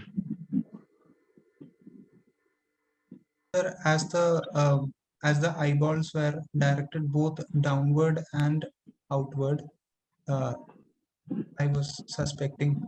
I mean, that's perfectly fine. So what I presume is that this is more of a concomitant squint rather than an acquired palsy. So instead of calling it as an oculomotor palsy, you can just mention about the exotropia that you mentioned in this child. And frankly speaking, you can't test the fourth nerve because vertical movements are very difficult. The only thing that you can test is probably horizontal movement and say that ki shayad third or sixth theek hai, preserved hai bacche ka. So many of the time the examination cannot be done in a complete detailed part which is there. Similarly, like while you were mentioning few suggestions, just be a little careful that when you're mentioning 11th cranial nerve, sternocleidomastoid muscle requires a proper testing, which you can't obviously do in this particular child. Similarly, when you're doing a 12th cranial nerve examination, you can't ask the child to protrude the tongue. He's not going to listen to you. Yes. So deviation of the tongue. So just be a little careful while you are presenting these things. Similarly, when you're presenting the second cranial nerve, that's your vision assessment. We usually check vision assessment using a red ring. So you don't mention it as a small object, mention that whether the child is fixing on the red ring and whether the child is following that red ring completely or not. So just be a little careful while you're presenting, because these are few loopholes on which the examiner will catch hold of you. And be very sure when you're presenting the plantars as extensor, you should be very sure that you're not mentioning a striatal toe as extensor plantar. You should be really very sure, because once the child is having a dystonic cerebral palsy or mixed cerebral palsy, many of the children will have striatal toe rather than, extensor plantar. So be really very, very sure. And just the last final comment is, whenever you're presenting a bedside neurological case, so it's not a good idea to present GCS. So present it as, whether the child has preserved awareness, preserved alertness. So classify it into conscious, minimally conscious, comatose, and vegetative, rather than mentioning GCS. Usually GCS is restricted to, acute neurosurgical patients, acute case we generally tend to see. On a bedside examination, you can probably avoid these things. These are just few of my suggestions on which you might get caught. So I'm just mentioning these small things. Thank you. Thank you. I think a very important point Dr. Kaushik had mentioned, all these students should keep in mind. I think before we go further, Dr. Sonar, anything from your side? Yeah, so first of all, as Dr. Kaushik already mentioned, developmental examination has to be separate when you are presenting a case of a global developmental delay. Another thing I wanted to share is that you should, like, child predominantly uses which hand. That is most important, because at this age, 4 years probably, the child should have developed some handedness, child might have developed. So predominantly, so that we can know more about which side is affected more or something like that, we have to find out. Otherwise, rest of the things, I think Dr. Kaushik has well highlighted, covered most of the things. Yeah, that's it. Okay. I think both of experts have mentioned that what you should take the precautions or points when you are presenting. Yes. I think he has mentioned this olfaction is normal. Dr. Neil, how you examine in this child olfaction? Sir, usually it is recommended to avoid irritant substances. I had used uh, uh, sanitizer, which was But Which whether was the whether the with a whatever cotton, with a what, cotton. whatever the response of the child was there, did you interpret it properly? I think 4 years old child, that too with this development the way which you are discussing, and even the olfaction, I think it's very difficult even in normal child or normal person. Yeah, when we test olfaction, you should not Yeah. use that pungent stimuli. And Yes, sanitizer yes, ma'am. has So a many very things. strong smell. Ne? So what are the Ma'am. substances you routinely use to taste the Ma'am, sensation? ma'am, Of we course, it could- is impossible in this child. Wherever with Yeah. so much of developmental delay. The point which I want to give you to all the students, don't invite the trouble in the exam. No, here probably we are inviting the trouble. Spirit, sanitize. That olfaction even in otherwise also, it's very difficult. And that to the child with this development, it's even I would say almost impossible for any person to go for proper interpretation. So best way is to avoid it. That I could not do it. I'm sure that everybody appreciates that answer. And as far as possible in the exam, suppose something is difficult or even practically not possible, best way is to say I have not performed. I'm sure that on the contrary, that part most of the examiners will consider. You mentioned the sinus tenderness. Which sinus tenderness you try to examine, Nihal? Sir, I had mainly seen for frontal sinus. What is the age for the frontal sinus development? And that to again, sinus tenderness to assess in this child is very difficult. And that too, frontal sinus, that's why I said that we are inviting the trouble. What is the age for the development of the frontal sinus? And they will ask you that what are even the sinuses, other sinuses are present. Right? Yes, sir. Yeah. So here I will say for information, the maxillary sinus and ethmoid are present at birth. At birth. Later on, the sphenoidal sinus will develop. I think around 4 years or so. And frontal sinus will be last at 7 to 8 years. So in 44 months old child, probably there is no development of frontal sinus. And if at all even 10 years old child with this cerebral palsy, very difficult to assess. So the point is again, don't try to invite the trouble and then it becomes very, very difficult. You have measured the height or length of this child. Sir, I have mentioned the length. Length. Yes. Okay. Then how will you converting the height of this child? Ideally, we should take the height. Am I right? Yes. Yes, sir. But naturally, I agree with you that we have to take the length. But is it possible to convert it in the accurate height? The length will be more or high. What will be the more accurate, height or length? Sir, height would be more accurate. Okay, why? So which will be more, height or length?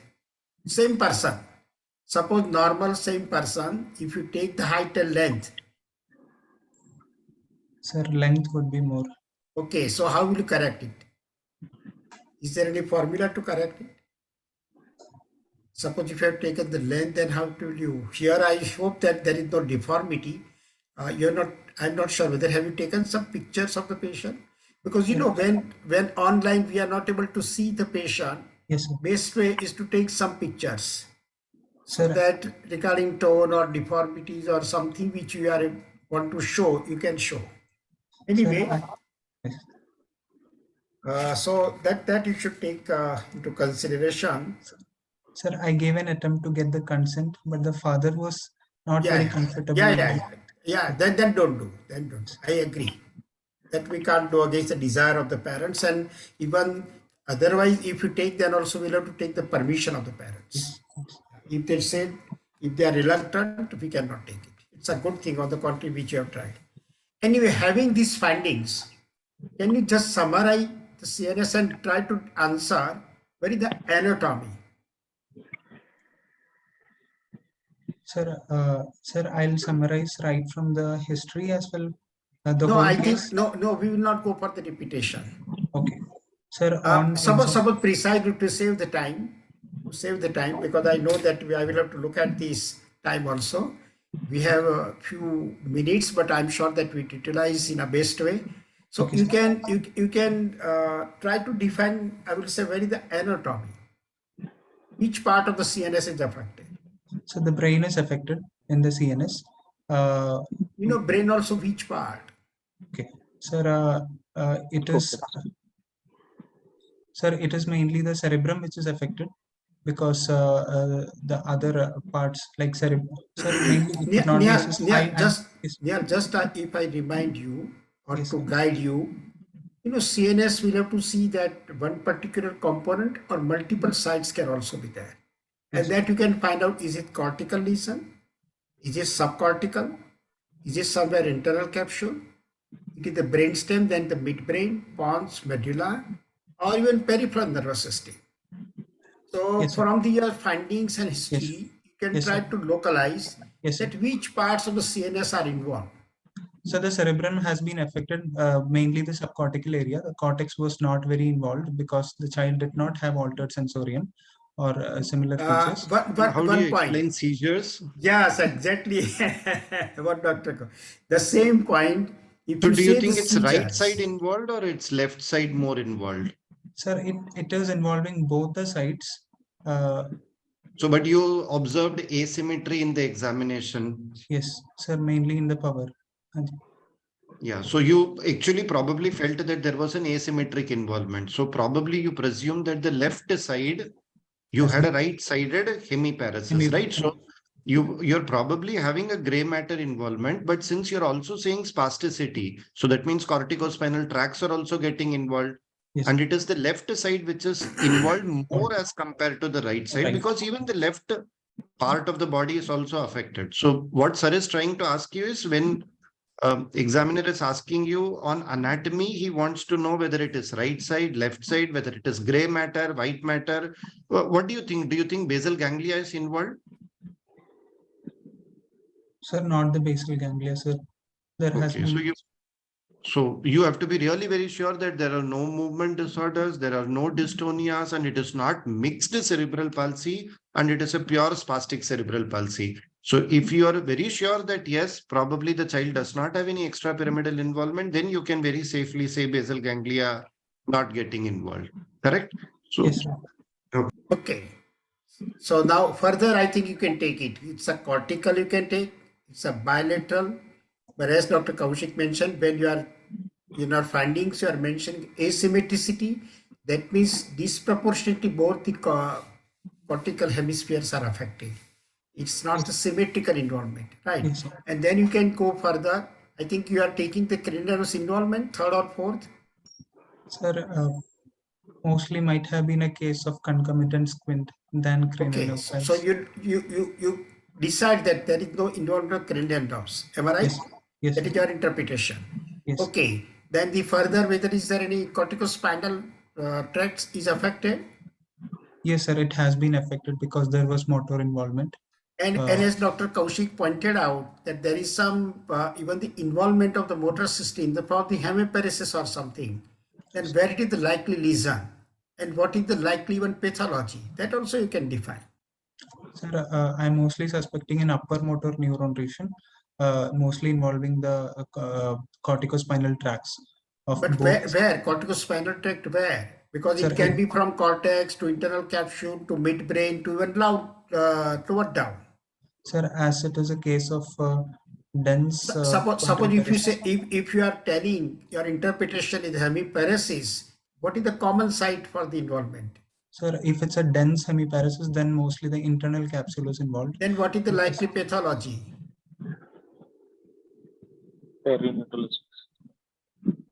What is the likely pathology? Suppose internal capsule is involved, right or wrong, but whatever interpretation, you can give the probable explanation. Sir, in this case, in this particular case, or you are asking in general? I will say as general, I then come to your case. Suppose if there is a hemiplasia, and when you say that there is the involvement of internal capsule, corticospinal tract internal capsule, Yes, sir. Then what type of the pathology is common? Sir, mostly cases involving infarcts, If that means vessel involvement, vessel involvement. right? Middle cerebral artery. Yes, sir. And here it is possible, Sir, or any other explanation? sir, It is it more is usually, possible. I think safely, once you are mentioning, you are finding hemiparesis or hemiplegia, I think most common satellite capsule and most common pathology is vascular involvement. yes, Can be sir. the different way. Here it can be the thrombosis. As you said, that infarct can develop. Sometimes when hemorrhage is different story. Embolism can come. Right. According to the story, I will say case history, you can go for the various possibilities. Yes, sir. Okay. As even Dr. Kaushik mentioned, always better to verify, is there any point indicating extrapyramidal system involvement? That is in the form of the globus pallidus, putamen nucleus, even the substantia nigra or any other red nucleus, any because every center is having the very specific functions, and for that reason you can go for the movement disorders or dystonia or anything, right? Yes, sir. Or similarly cerebellum involvement. That is, I think you have made the point clear that there is no cerebellum involvement. Am I Yes, right? sir. Okay, so I think anatomy, if you try to localize, there is a generalized cortical lesion. It's a diffuse bilateral involvement. Yes, More sir. probably, you can do the discrepancy, you can say right or left more, and then likely with the internal capsule with probably some vascular cerebral artery involvement. You can put, I will say, your possibilities in this way, the way in which you are explaining. That is the anatomy, right? Pathology already you have discussed, and Yes, sir. etiology probably from this perinatal insult, Yes, maybe in sir. the form of the hypoxic ischemic encephalopathy. Yes, sir. I think here, Nihal, one more question. Here, Yes, sir. suppose history of delayed cry is there. Yes, sir. But many a times you may not get the history of delayed cry. Still, you are trying to explaining hypoxic ischemic encephalopathy. Then what point in the history you will ask? Which will favor you that yes, this is indicating hypoxic ischemic encephalopathy. May Sir, not be delayed cry. sir, whether there was any history of convulsions during the perinatal period, postnatal So period. suppose no convulsions. Anyway, if I ask you another way, I want to define whether was there any evidence of encephalopathy. Then what questions you will ask to the parents at the time of birth? Hanji, sir. Was there any element of encephalopathy? Because encephalopathy evidence history that favors you. But how will you ask that history of the encephalopathy in the newborn following the birth? Any other student? Sir, Commonly what happens, I will say, in a normal birth, what is the activity of the baby? That due to this, even the birth process, baby is also under the stress. And therefore, after the birth, it cries. After some time, even it moves around, looking at surroundings, goes to the sleep. After some time, gets up, and even start with this good activity and start to take the breastfeeding. And then normal cycle starts of awakening and sleeping. This is normal cycle. yes, sir. But suppose encephalopathy, then mother will complain that even after that baby was just lethargic, even not taking feeds properly. It was totally inactive or even irritable, not taking feeds, not sleeping, and then taken to some medical person also. This part indicates that there was some encephalopathy, Yes, sir. not necessarily always delayed cry. Right. So I think that also we should go in the details of the history. I think we'll have to look at the time. You have any other investigations in this patient? I Yes, think sir. before that, which cerebral palsy you have diagnosed? What Sir, variety? Which type? sir, most probably spastic cerebral palsy, with quadriparesis. Sir, right side more than left, as left side was also involved. So Might be if I there. ask you quickly in the last 1 minute, how will you investigate this child? Sir, initially I would the the main mode of investigation would be a neuroimaging. So I would like So to get. in this child, if I ask you that one investigation, please tell me one important investigation that you want to do it on priority. Sir, I would like to get an MRI brain done. So the child has presented to you with a very clear history of seizures, right?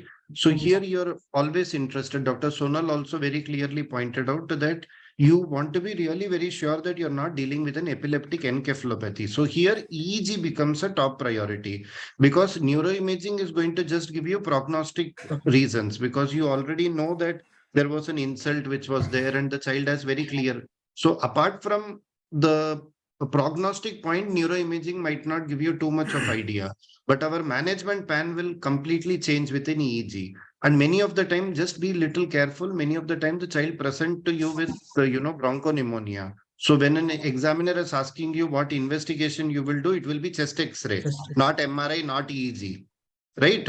So please tell what you normally do in the emergency rather than, jumping into thinking that it is a neurology case. So just be a little careful because people get irritated when the child presents to you with pneumonia and you're saying that I will get an MRI done. You never get an MRI done when a child presents, no? You get an X-ray done, you get a counts done, you start antibiotics, right? So these are important priority. So how will you manage this child quickly? I think, Dr. Kaushik, before that, one question from his point. That is it the radio imaging is required for the diagnosis of cerebral palsy? Some general pediatrician like me, they will say that already it is known cerebral palsy. It's a clinical diagnosis. Does it make any difference from the radio imaging? Why we should waste this, I will say, money, or what you are going to get from this radio imaging? In what way it is useful, in short? Should we go? Suppose I will say that I will not go for the radio imaging. CNS I am talking. Is it right or wrong? Or what is I will say your thought process? Sir, not exactly required for diagnosis, but to have a little hint about the etiology which would have happened. Changes of etiology is already known, that didn't cry. Yes, sir. It is obvious. Yes, sir. So that etiology is also known, that is hypoischemic encephalopathy. Sir, you may get some infarct or even the gliosis, old one. Yes, so sir. how does it make difference in your management? No, sir. It's contributory then. In what way contributing? Contributing to some radio imaging person? In what way? I think what is the at present view of radio imaging? Let us take the opinion from both of even Dr. Sonal. What is the current opinion for the radio imaging? Basically, the neuroimaging is not must when there is a clear-cut perinatal history and the clinical findings are correlating with your perinatal history. But definitely, you can do it for prognostication.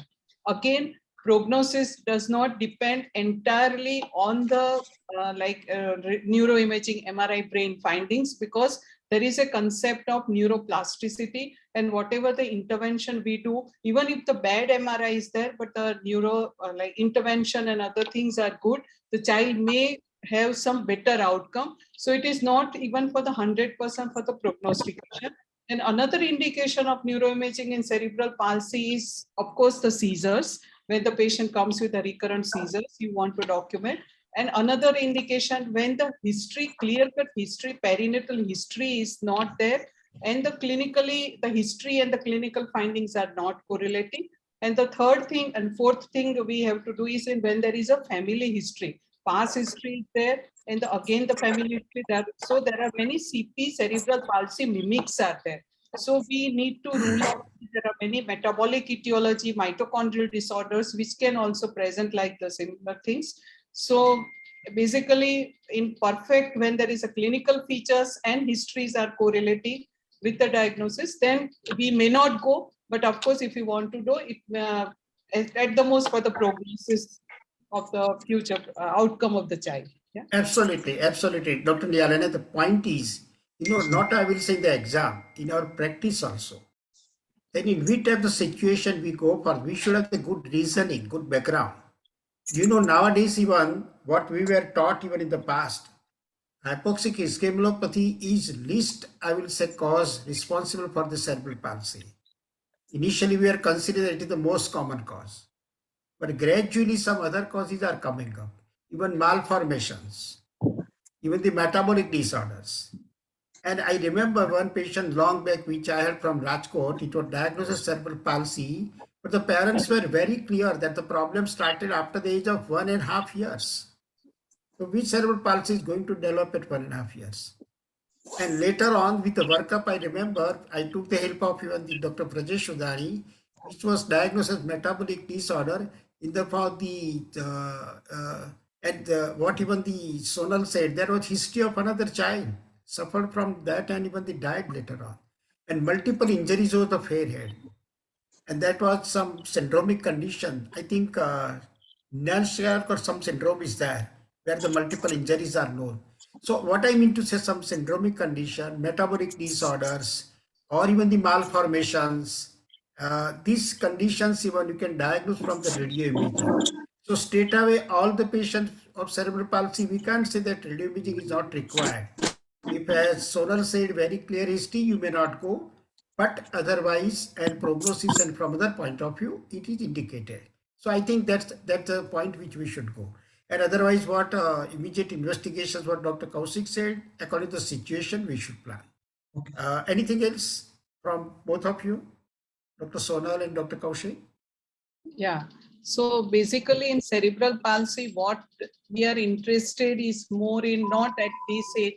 We should not have the child at this age without any early intervention. So we should be knowing, pick up the cerebral palsy children very early, and they should be put in early intervention therapy as early as possible, because earlier the intervention we start, the better the outcome will be there. And there are certain medications that we should consider, like when they have severe spasticity, we can have like baclofen, or if there is associated, we can even give clonazepam. If there is a component of dystonia is there, we can even like give trihexyphenidyl and other conditions. And now we have to assess the child depending on the functional capacity of the child.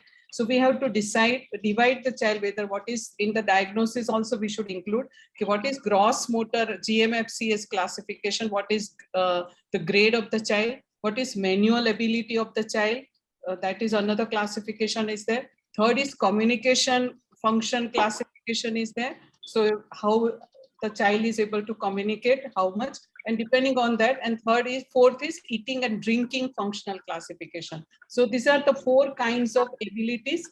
According to that, we have to classify. We have to find out the strength and the weaknesses of the child. And then we have to design the therapy, like physiotherapy, occupational therapy, speech therapy, whatever, because basically it's a multidisciplinary approach. And of course, the seizure control. Definitely, because once the seizures are controlled, then definitely the outcome in the child will be better. We have to correct the dosages also in this child and getting the right anti-AED after doing the EEG. Dr. Niyal, we had one patient which was Yes, sir. diagnosed with cerebral palsy. Yes. And what happened that after at the age of 5 to 6 years, Yes. I remember the child was again hospitalized. And my resident told that there is a regression of milestone. Child was able to walk at 3 to 4 years, now not able to walk, and even gradually not able to sit also. And it was diagnosed as cerebral palsy. But now there is regression of milestone. What is the problem? Sir, Of course, even child was able to walk naturally, not normal walking, with the support, with the help, with some difficulties. But now that also stopped. And not even the walking. Even remains some lethargic also. Activity has also decreased. And it was very bad, even the controlled seizures in between. So many times hospitalized, 8, 10 times. So now what's the problem? And my resident said that, sir, it is not cerebral palsy. There is a regression of milestone. So likely some degenerative disorder. How I Cerebral should take palsy. it? Sir, a case of cerebral palsy is usually non-progressive. Uh, uh, the Sorry to again interrupt you. In what way non-progressive? so the disability which was already persisting. Suppose the 1-year-old child was not able to sit, but 3 years able to sit. So it is the actually development is there. It is not, I will say, non-progressive. Or even as I said, child was able to do, now there is loss. So it Yes, is a sir. further damage. So in what way it is, I will say non-progressive. It is always dynamic. It is changing both the ways, improving, deteriorating. So I think there is something is wrong in the definition. I will not say it is non-progressive. It is always problematic. It is dynamic even. Both the ways changing. Sometimes improving, sometimes even losing.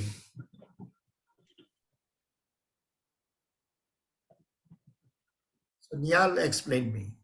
You know, some examiner will raise the questions in this way. As Madam said, I will appreciate you. You are a very strong person. Even with smiling face, you are trying to face the question. That's good. That's good. The exam never lose the, I will say, your confidence. You know, what was my question? Let me answer. You are right. It's a one-time insult. Injury is one time. Injury is non-progressive.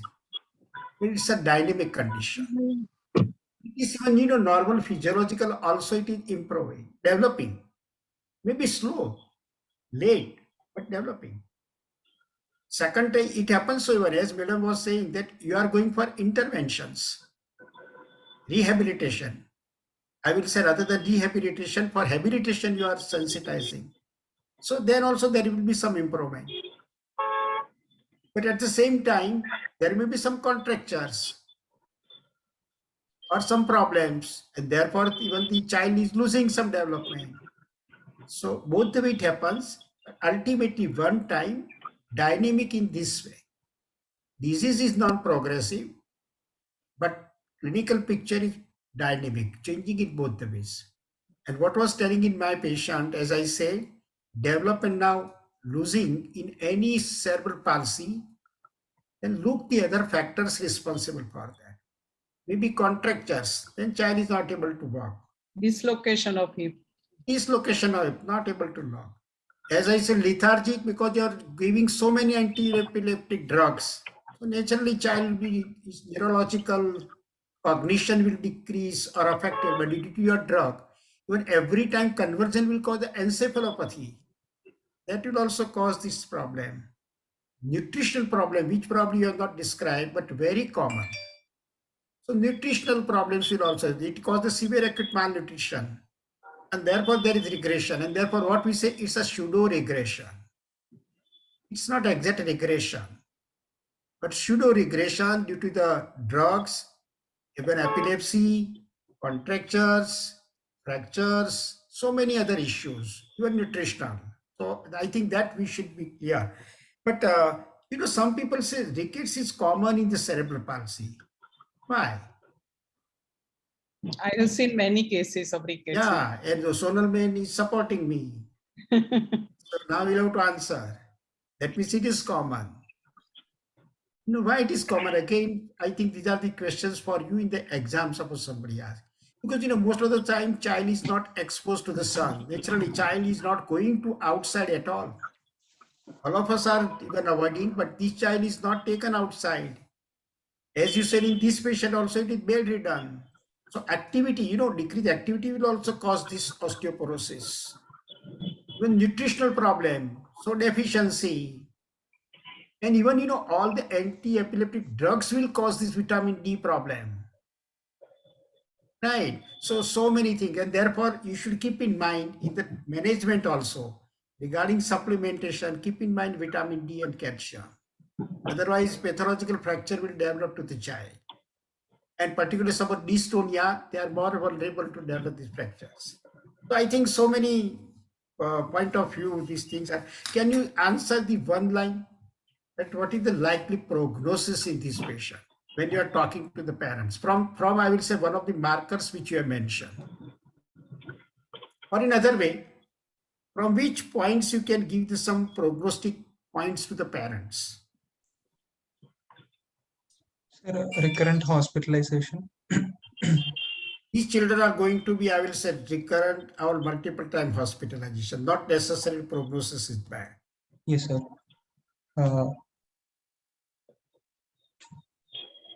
Sir, inadequate catch-up growth because of feeding issues.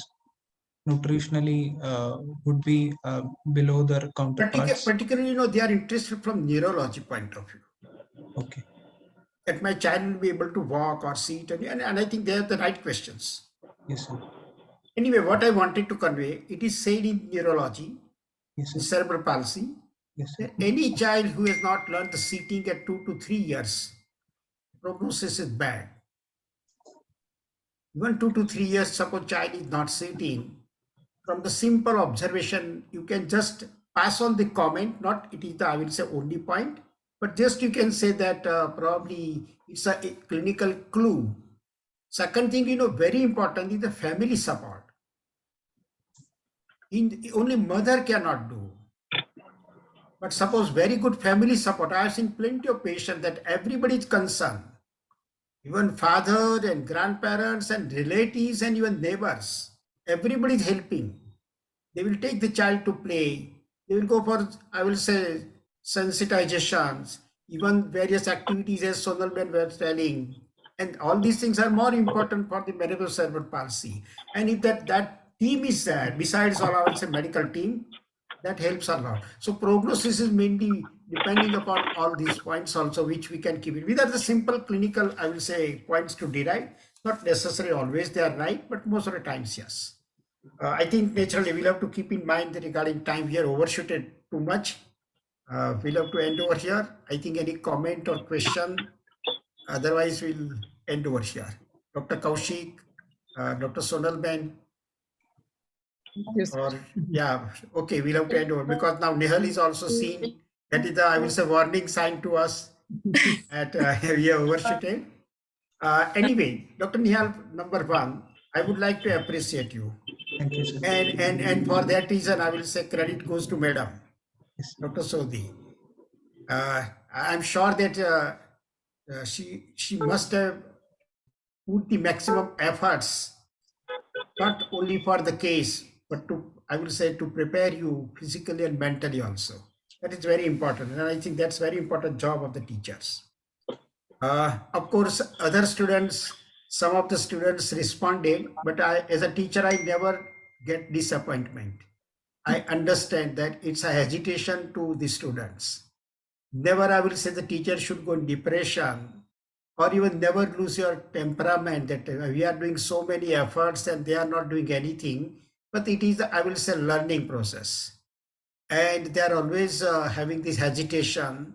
But if I continue the, I will say, motivation, encouragement, gradually they will participate. And next time I request all of them that please remain present, at least remain present, start from that. Keep the video off, then the video on. Then I'm sure that you can speak something. And I'm sure then that gradually, before the completion of 3 years, there will be the good participation. And that's the job of any teacher. I think we'll have to accept it. So from that point of view, I will appreciate even all others also. They were seen on the screen. And even both the experts, they have, I will say, made so many points clear, Dr. Sonal and Dr. Kaushik. Definitely with their presence, we are learning more. Thank you very much, even Dr. Nihal, Dr. Yogeshwari, for giving this opportunity. I end over here and over to Dr. Nihal to you. Thank you very much. Thank you, sir. Thank you so much, sir. Due to some social emergency, I was not able to be there from the start, but I tried maximum time to get again knowledge. And I always enjoy this attending this case discussion. So thank you so much, sir, for guiding the student throughout the journey of case presentation. I also thank both the experts, Sonal Madam and Kaushik sir already left, but still, thank you so much, ma'am, for guiding for your expert comments and the case presentation. And special thanks to the presenter, Nihal. Thank you. It's a courage and you have really well prepared. So thanks to our mentor, Manto. And please encourage other students also. To Nihal is participate. finally smiling. Nihal is Thank- finally smiling at the end. Yes, ma'am. Thank you so much for there and mentoring the students so well. Thank you, ma'am. Thank you so much, everyone. Thank you. Thank you. Well Thank you. done, Nihal. Well done. Thank you, sir. Thank you Take for care. Good sharing night. such So much, valuable everyone. insights. We Thank hope you. to have you again in our next sessions very soon. So with all your permission, sir and ma'am, I would like to sign off for today. Yes, yes. Yeah. Please, thank Thank you. you, Take sir. care. Good Have a night. nice day. Everyone, thank you. Let's all Good keep night. learning. Thank you. Good Thank night, you. sir. Good night. Good night. Good night. Good night.